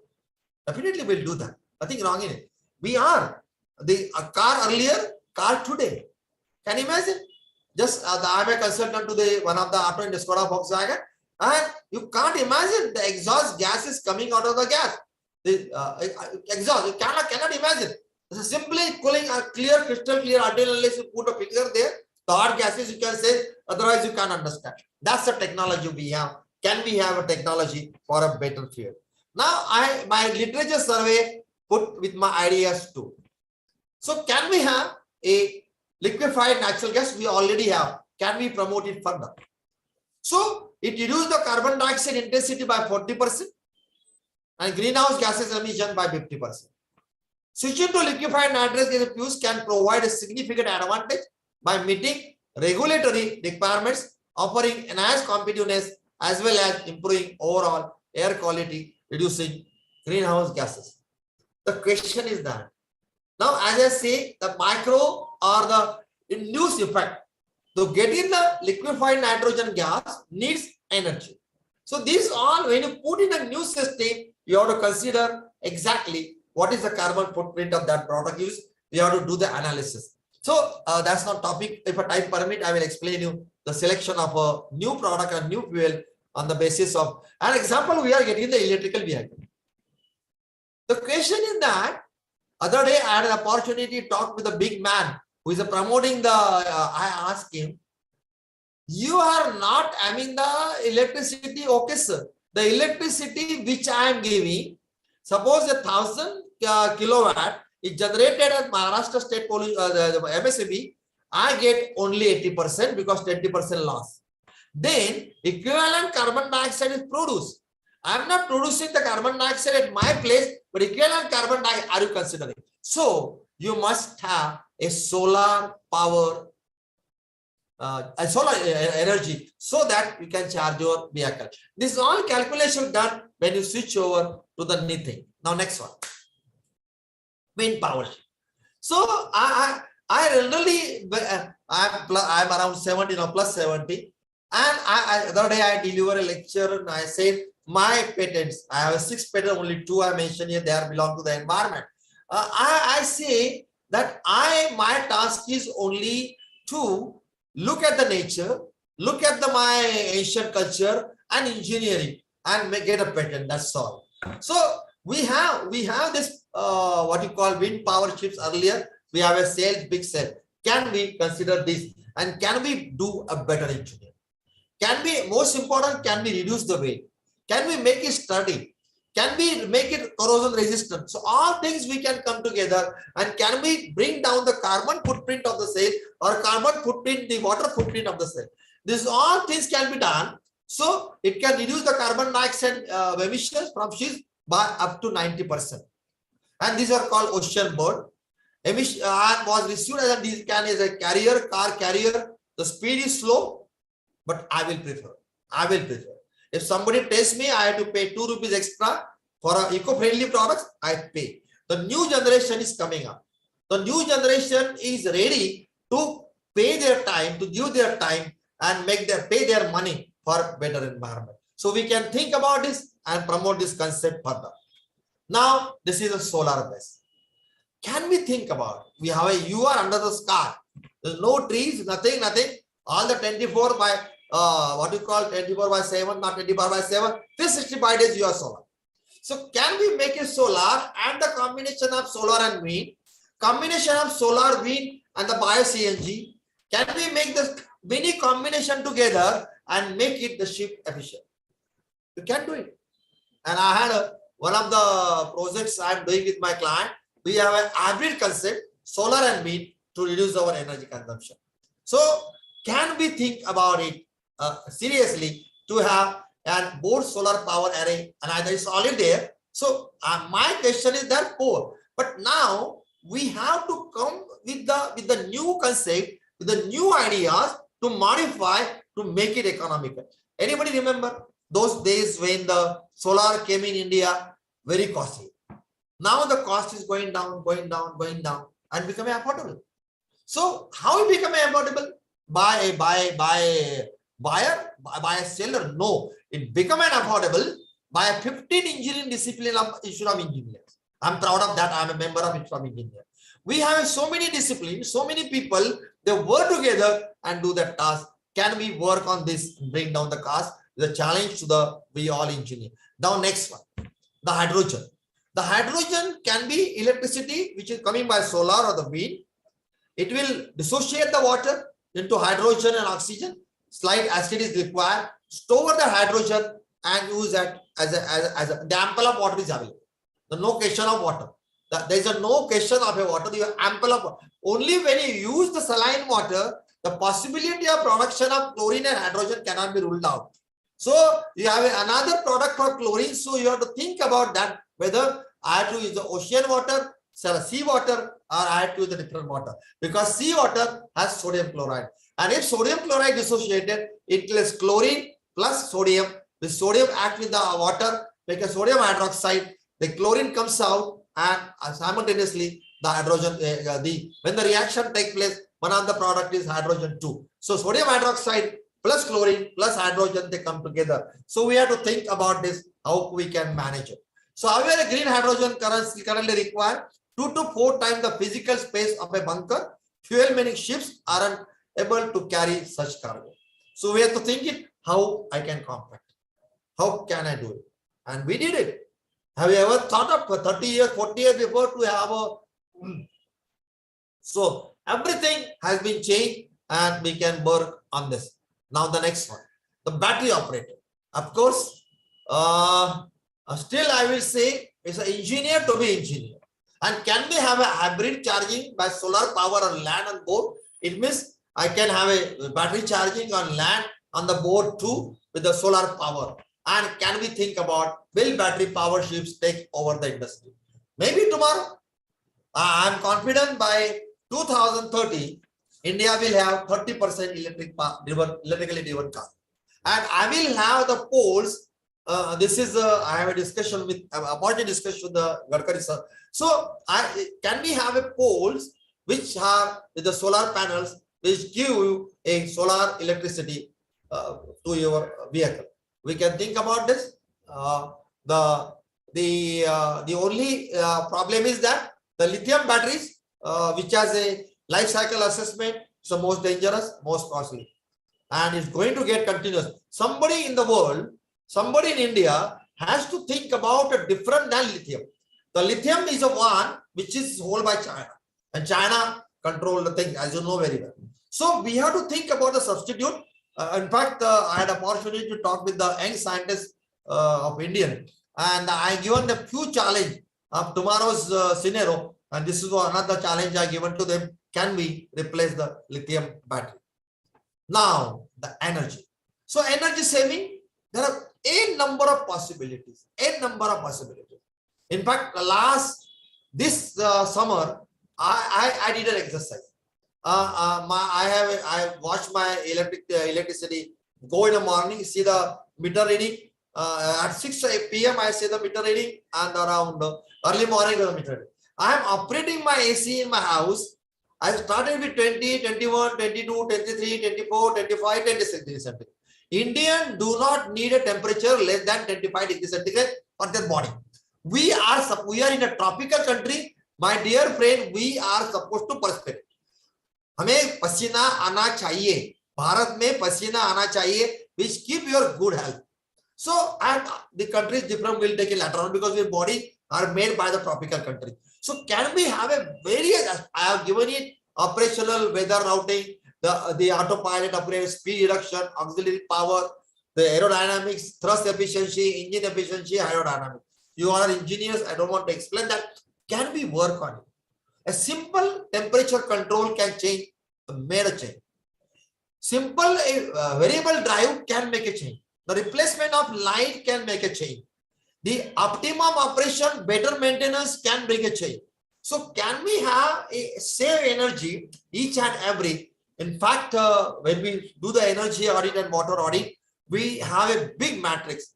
Even a simple what you call a motor of 0.5 P also we take in consider, and motor of 500 HP, pump of 500 HP also we take in consideration. So can we do it? Can we make it? I'm very sorry to tell you my observation. Now this has been decreased, coming down. Actually the pump or if take a pump, the energy required for the pump and the motor provided by for the supplier never match. It is always on the higher side. Unnecessary power consumption. Even I had designed a green building and I have made a lift. It was a costly. We saved the load. I repeat, we saved the load and they put the power. Suppose the one man is going, it has only energy required to take the one person 40 kg, 50 kilogram to up. And that day work. So there are various possibilities where all engineers come together and work. Now, I have a few ideas. I always think, in fact, I came from an organization, Ballarpur Industries, where my boss used to tell me, a common man, he thinks in a straight line. And an uncommon man, he thinks in a tirchi line mein jata hai. Unki chaal chalta hai. So I always think in a different way. In fact, a few months before I got my client called me and tell me, Saraf sir, hame HDB lagana. I say the space. He says space is not available. So finally we put that LE. I said, how much space is available? He said 10 by 10 meter. That's the space I can give. I can't give more than space. So we have a vertical plant. 1 unit, 1 unit, 1 unit. So we made it and the client is happy. So can we think outside the box? First, now the ballast water. Why the ballast water is dangerous? Because it has a microflora which belong to that area. That microflora you put in the other area. I will share. Glasgow.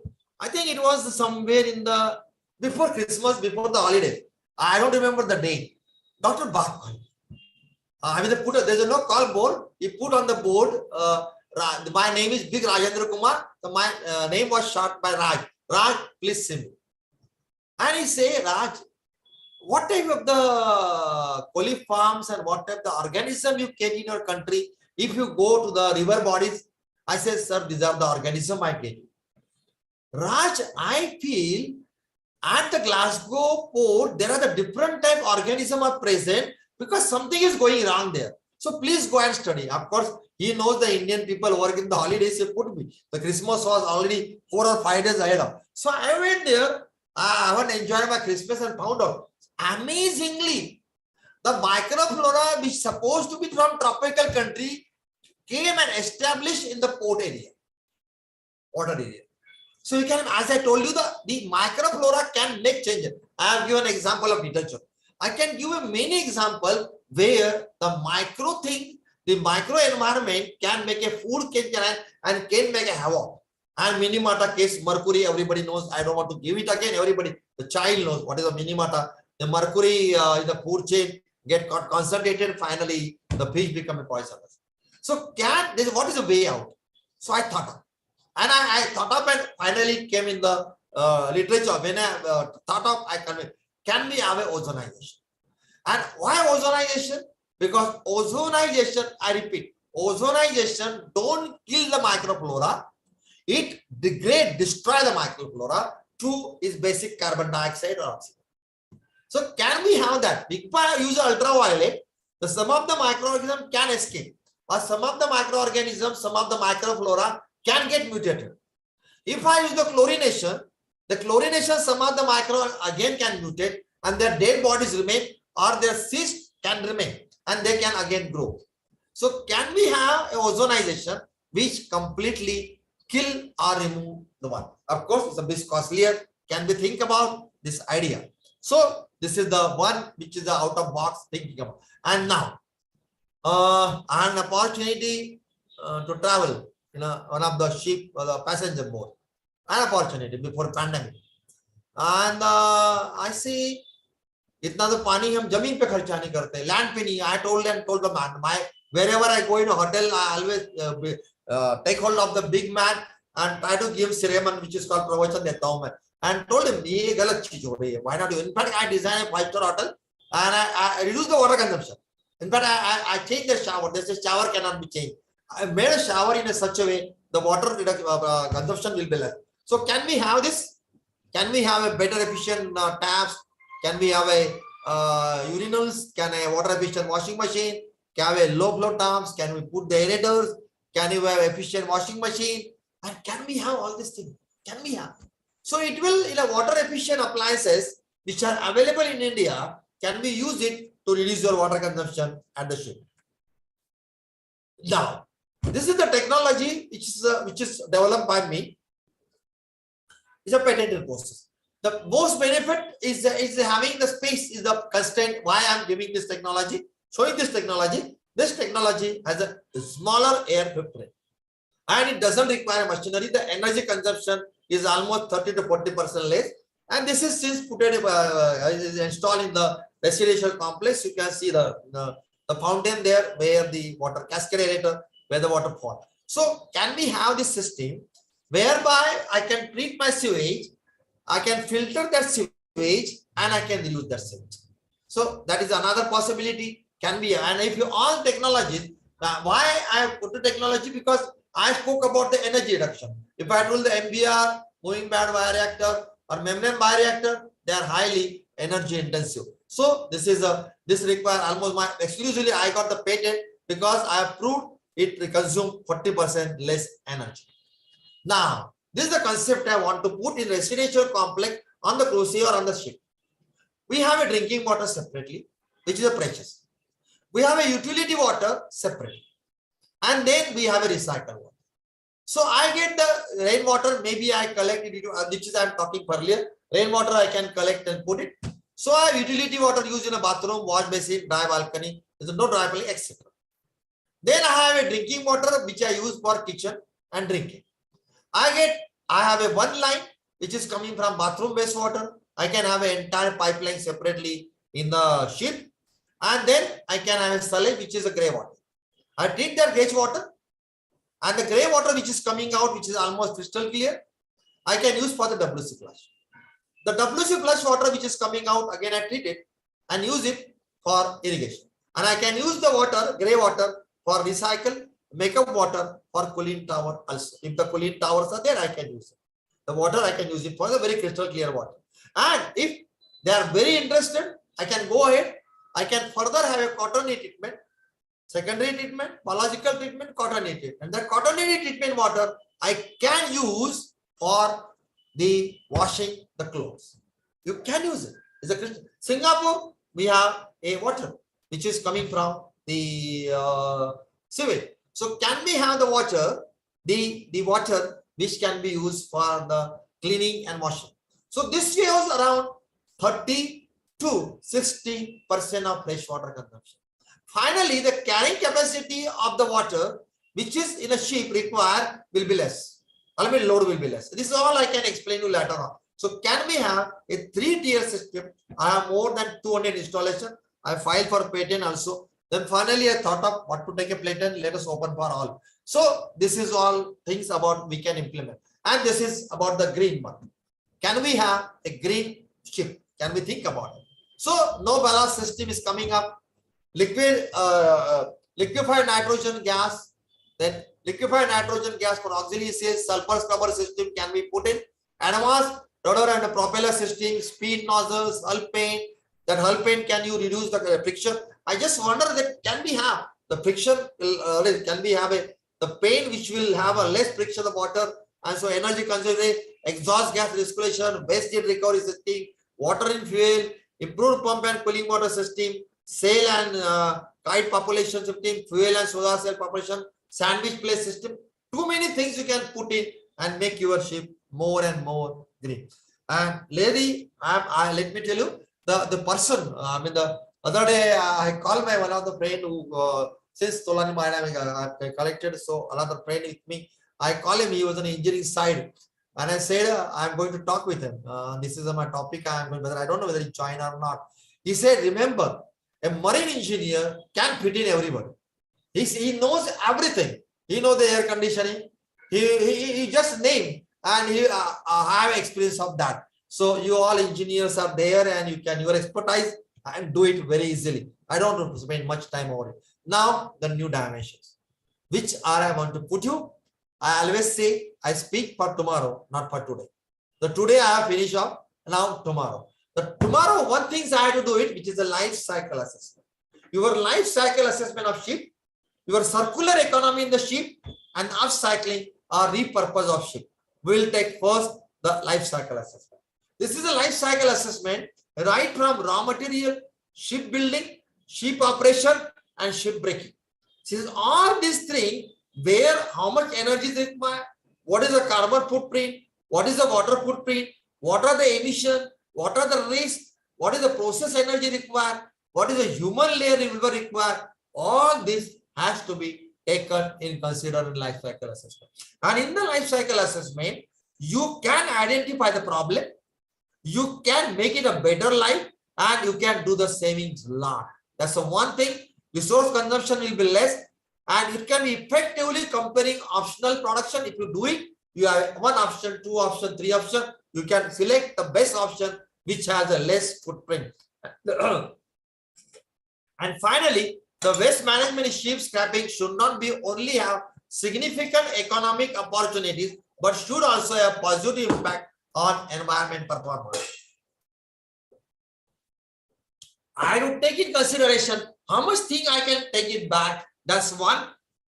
I can take it this everywhere. And now, if I'm correct, very few work has been done on the life cycle assessment of ship. So you have to come forward and do that. Another is the circular economy.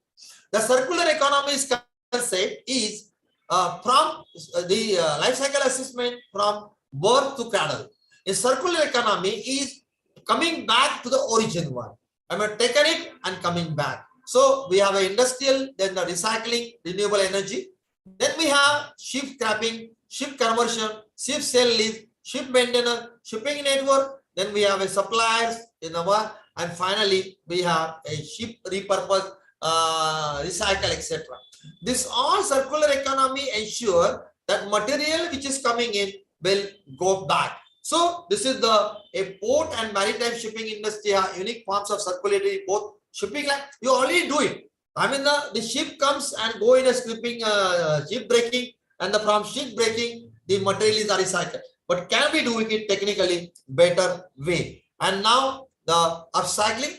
Upcycling, there is a one example. You can take the oil cargo, put the holes there, then the tides you can make it. The one of the this is the photograph. You can have the entire cruise if the days are over as a hotel. Then that we can have the container as a shop. So too many things can be done in upcycling too. And now the green supply chain, can we, this is not considered shipping business. Can we have a green supply, green purchasing, etc.? This is the thing one. And sorry. And finally, the water footprint. Can we reduce your water footprint? Can we increase your green water footprint? Can you reduce your blue water footprint? Can you reduce the gray water footprint? That can be done. This example, direct use of rainwater collection and use.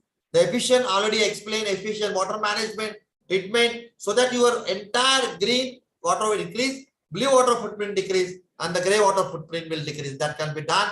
This is a 14 number. The last I want to show, that is a life below the water. These are the target given to us. And you are the mentor. The marine industry is a mentor. Marine industry is the protector. Marine industry is conservator. Marine industry is the preservator. So can we do target one, that is reduce marine pollution, protect and restore ecosystem, reduce ocean acidification, sustainable fishing. Then the aim, this all things can you do, support small scale fisheries, implement and enforce international sea law. These things can we do it. And this is the last one. I have an idea. I always put a funny idea. We have 2020 62,100 vessels all over the world. And India by 2000 1431. Can one, in fact, tomorrow or day after tomorrow, I will talk my Tolani Mines. I'm going to talk with them. Can one day take a task as a CSR, social responsibility, to corporate social responsibility, to remove the dust, to clean, assign one day in a year for ocean cleaning. Put the idea. You can take the idea and my idea. I appeal in the sustainable development goals that have a one day for even where you have a lesser water footprint and lesser footprint. This is sustainability management cycle, and we have to do the capacity building for that. Definitely, the Institute of Engineers and the all institutes can come together and do the capacity building. And this is the last one, the difference between what we have, what we are capable of doing, suffice to solve most of the wonder. And I'm confident. Mahatma Gandhi said, we can solve the problem. We can. Definitely we solve the problem and we make entire the tape. And just at the end of this, we will meet again. I never say thank you. Once say thank you, you go to home and I go to my home. So better we will say we'll meet again. Definitely, I will like to meet again. And if you have any help, any assistance, whatever knowledge I have, I will definitely like to share. So here I stop.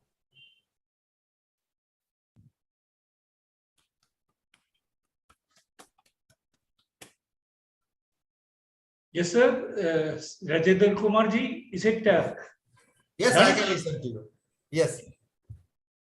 See, in the next item, it is written, the summing up by Mukundan, that it seems little difficult because I'm not at all an expert in this. There are a lot of eminent people over here who can do a kind of summing up. I just leave that summing up part to one of them, if possible. And you can have a question and answer session. Question and answer session? Yes, there is. I am not offering to sum up, but can I say a couple of words? Yes. Yeah, okay. Yes, sir. First thing is that I want to comment the presenter. This is one of the best presentation I have heard in the recent times, and nowadays every one of us listen to presentations almost sometimes one, even two per day like that. So Sarafji, you are a very, very passionate presenter. I know from the way you are presented, from the way you have prepared, and you are really passionate about it, and very innovative way also you have now, like thinking out of the box, like, you know. Now, two or three things which I wanted to say. One is the water consumption, preservation. Now, the problem with at least the state of Kerala is that we have plenty of water available. So nobody really understands the importance of conserving water. Otherwise, now, for example, we have plenty of rain, but all the water is going back to the sea, adding to the sea water only. So, like in the state of Tamil Nadu, they have made rain harvesting, rainwater collection mandatory for new buildings. Kerala has not done anything like that. So that is one thing. Plus solar energy, plenty, practically free of charge, only the harnessing it and collecting, and that is the only cost. Still, very little is being done about that. That is another thing. Now about the ships or shipping field, you have given some points. I can assure you that almost all of those points are being taken care of by the shipping industry to various levels. Okay, but there are plenty of things that needs to be done, but we are doing and we are progressing and we are moving toward the target of that green ship that you have shown there. So I think there is hope. The future, you know, is not hopeless as such. Anyway, I can do it. We are doing it and you Yeah, can do it. yes. One thing I appreciate is that you have highlighted the contribution of pollution by the shipping industry compared to the service it's doing. I think very excellent. And this is something which I always try to say. Shipping industry is being burdened with. They are made to feel. Bad about it, but actually that's not the case really. And regulation wise also, this is one of the most strictly controlled industry as far as pollution is concerned. So I think with all these things, I would like to congratulate you for the presentation, and definitely I hope, and I am sure others will join me in this. Hope to hear more from you. Let us see that. Okay. Thank you very much. Thank you, sir. Thank you. Nice of you, sir. Krishnamurthy, sir. Now we can go into the question answer sessions if possible. There are few questions, only few questions are seen in the chat box. Can I read it for you? Sure. Please. Okay, I'll just read it for you. The first one from Mr. Kedar Singh Deshmukh. Do we have data regarding what is the biggest polluter, and can we see some stats of different sources of pollution in terms of their origin, pollution percentage, etc.? Can you repeat that question? Do we have data regarding what is the biggest polluter, and can we see some statistics, different sources of pollution? Right now, I don't have a statistics which I can share you on the email if you give it to me. I will say that if you will shocked to listen to me, the biggest polluter on the earth is a human being. No, correct. You will shocked to it. It's answer is not SK2. You put 40 grams of chemicals per day. So 40 grams chemical multiplied by 120 crores of population of India. You just calculate how many crores we put it. Another pollutant, because the man consumes a lot of the water, and even the industry we call polluter, but industry is not a polluter because who is the product. If the industry tell you that this is my wastewater along with the milk is a 1 liter and 10 liter is a wastewater, will you buy it? You will not buy it. So my very firm opinion is the biggest pollutant. We have to change. I mean, until unless we change our lifestyle, nothing can happen. Nothing can happen. In fact, even if I go to 5-star hotel and I stay there, but I never put any waste into my dish. Everything I finish off. That's the lifestyle you have to make in a check. Yes, sir.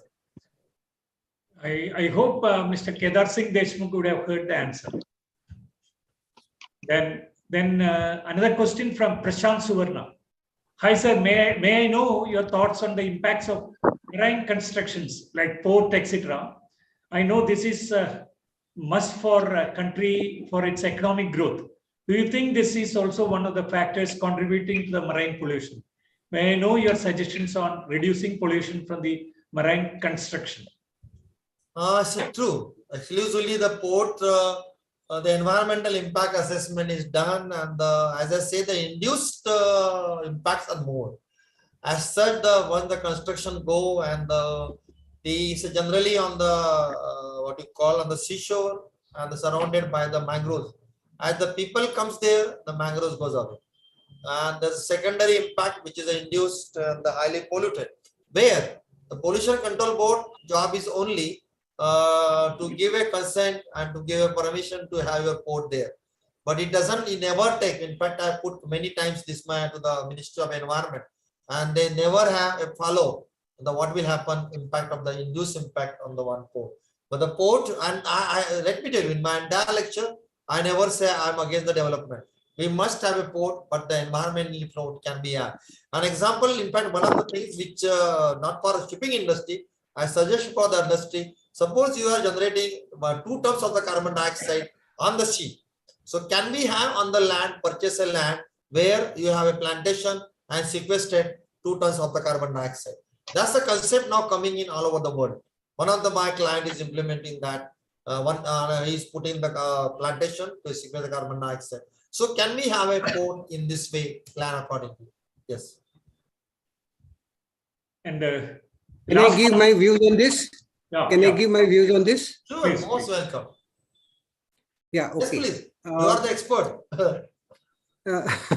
No, I do support Saraf sir's argument on this. I want to just give an example. When the Pune-Mumbai Expressway was constructed, there were very serious observations on the viability of the project. Today, practically everybody uses that road. Okay, and we save a lot of fuel, etc. What I want to bring out is that when the development is inevitable, we have to have some impact taken on the ecology. But at the same time, like what Saraf sir has also suggested, we need to create some other options, alternates, where we can compensate the loss of ecology because of the development. So from that perspective, let us not worry too much about the new projects coming up, ports coming up. Even there is a new bridge, or a seaway planned in Mumbai. There are environmental objections, but we need to look at how we can compensate them by alternate measures. Thank you. Yeah, I would like to substantiate what Commodore Talwalkar has said and what Professor Saraf sir has said. What he said is the human being is the biggest polluter. It is not that nobody wants to do away, don't want to construct ports. But when we construct port, when we go for development, our concern for sustainability, if we keep back up our mind, rather than cheating the people or just going for profit maximization, what we see? We go, this is my concern. If I I try to get a maximum output, maximum profit out of that. We need to think what Professor Saraf has said, awareness and the circular thing. We got to think rationally for the nation, for the planet. Nobody is stopping you, but this awareness, concern is the must. That is my opinion. Thank you. Very true. Very true. Yes, and this year we have a World Environment Day theme is only one Earth possible with the sustainable living. So we have to think about the sustainable living. Yes. So Mukunj, any more question? One more, sir. That is a little confusing for me. Maybe for you. It will be more confusing for me. Dr. N.N. Panikkar, he has asked ozonization instead of chlorination. What are the limitations? Already explained you. The chlorination has it's an organic matter that the present is make the hydrochlorocarbons which are toxic and which can create the problem in the microflora. The ozonization completely oxidize the organic matter. It means the cell is totally oxidized, including their pores, etc. Therefore, the ozonization better, the little bit costlier, but the chlorination is not recommended. Yes, please. I hope Mr. Panikkar would have heard this, or he has slept, I don't know. With that, the questions, there is something in the chat box again. Let's see.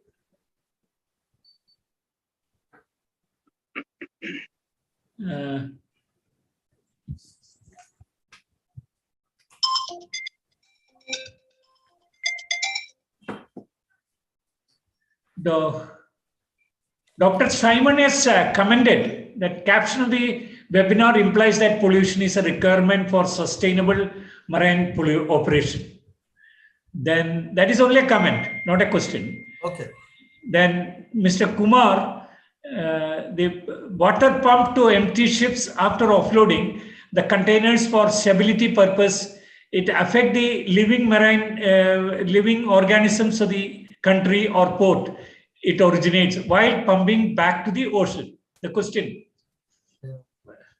The water pumped to empty ships after offloading the containers for stability purposes affect the living. Yeah, right. So Affect the living operations of the country or port. It yeah, originates. they can either ozonize or put on the land, treat it and send it to the sea. That's two alternatives are available. Then the unknown person has asked for whether the rigs play a major role in creating pollution. Rigs. Rigs? Rig. Oil rigs. Oh, yeah, it's depend on situation there.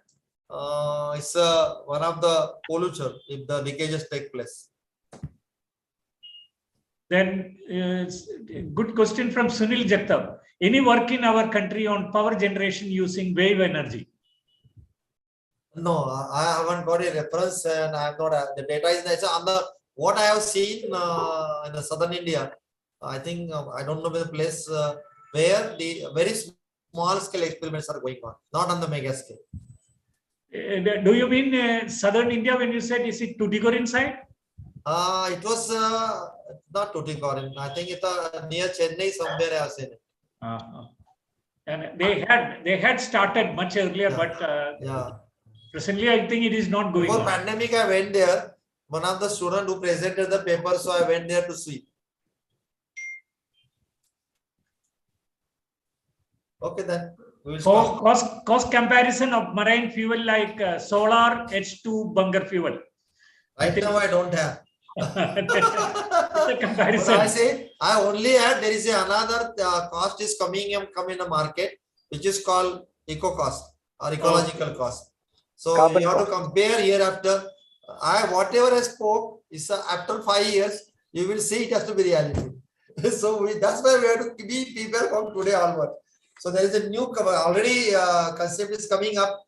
Shall we select a project on the cost economics or shall we select a project on the ecological cost? Okay, sir. Then that's a question answer session then. Sir, one thing I want to clear what my friend Dr. K. Simon from Cochin, the former chairman and president also has said. Our topic was marine pollution, main thing, which is burning and very important topic and matter of worry for all mariners. So that was our main topic. And after that, we have put 2 dots and we wrote imperatives for the sustainable marine operations. So it means what we need to do, what are the pressing things, and what are the things which are troubling us as a mariner for the sustainable marine operation. I hope I make it amply clear. I think there should not be any confusion at all. I hope people who have commented would have heard about it. Yeah. I so. And We'll stop. yes, Any more questions? with everybody's permission, shall we go for the vote of thanks? Yeah, sure. Okay, Rajan sir, please. All right. Okay. Thank you, Mr. Mukundan, and a very good evening to all of you. I don't know, like what Mr. Krishnamurthy said, we have been flooded with a whole lot of ideas and suggestions. It's amazing that we had Mr. Rajendra Kumar Saraf here, Professor, and like he said, we should meet again. That is for sure. All right.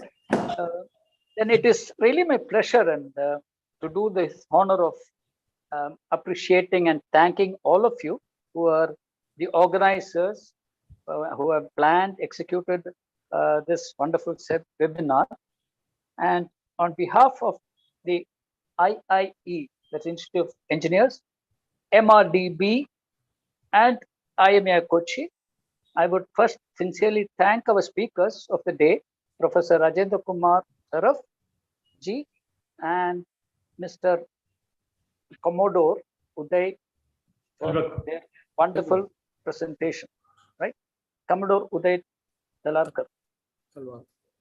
Then it has been such a, I don't know, the things that we have to pick up, because as George said, the pollution of the environment is one of the burning things of the day to day, and it's very highly critical.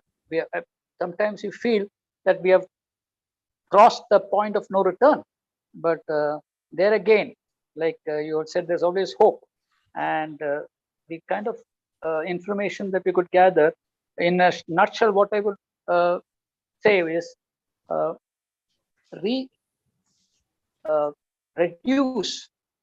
reduce the generation, reuse, and recycle. This is what we must really focus, and with all the kind of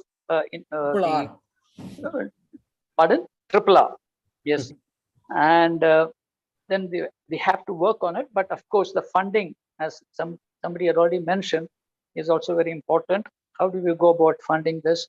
And it's definitely because of the health matters and the ecology matters, food, especially the income affecting the ecological systems, that it is important and mandatory. Probably we need to pay costs for that, and I think those things will be taken up in a better way now. People are aware of it, and that's another big thing, because I think it's well spread out. People are aware of doing something for the preservation of the environment. So I would then like to thank the Institute of Engineers President for his speech in the beginning, address that he has given. Thank you, sir, Mr. Hemant Thakre. And then we had, of course, Mr. Raghunath, another full of experience. We could gather some information definitely from him. And then, of course, thanks to Mr. Krishnankuti, the chairman of IMEI, for having all of you have come here and spent some time with us and giving us the support. That was very good. And of course, the organizers, the actual organizers, Mr. Bhandarkar, Mr. Salahuddin, and Mr. Mugundan. Let me thank you all. And last but not the least, the participants and the attendees who were here made this very successful webinar. And let's hope we will meet again and take some real action forward. And that will be my take on this. Thank you very much, and good night and Jai Hind to everybody. Sir, before we conclude, the last item is, it is mentioned as Jana Gana Mana, that is our national anthem. So please. Stand up.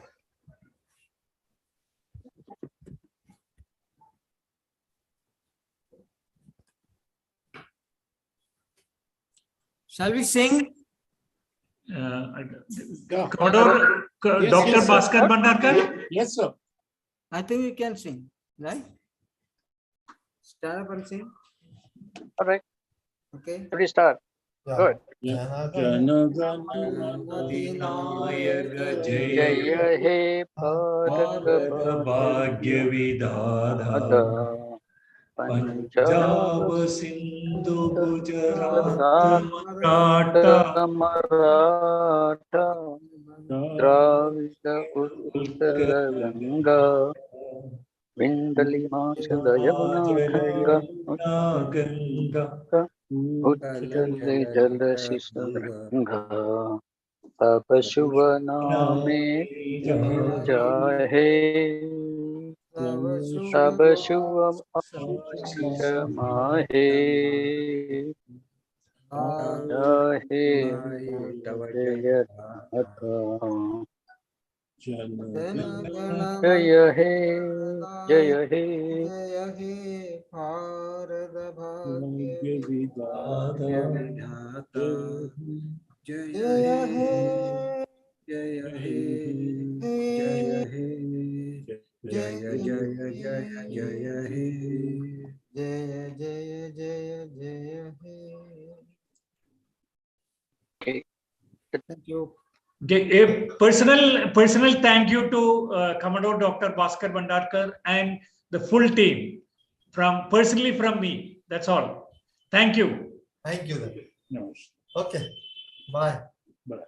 Okay, we will see we meet again. Good night Good night. and goodbye. Goodbye. Thank you, everybody. Auf Wiedersehen. See you again.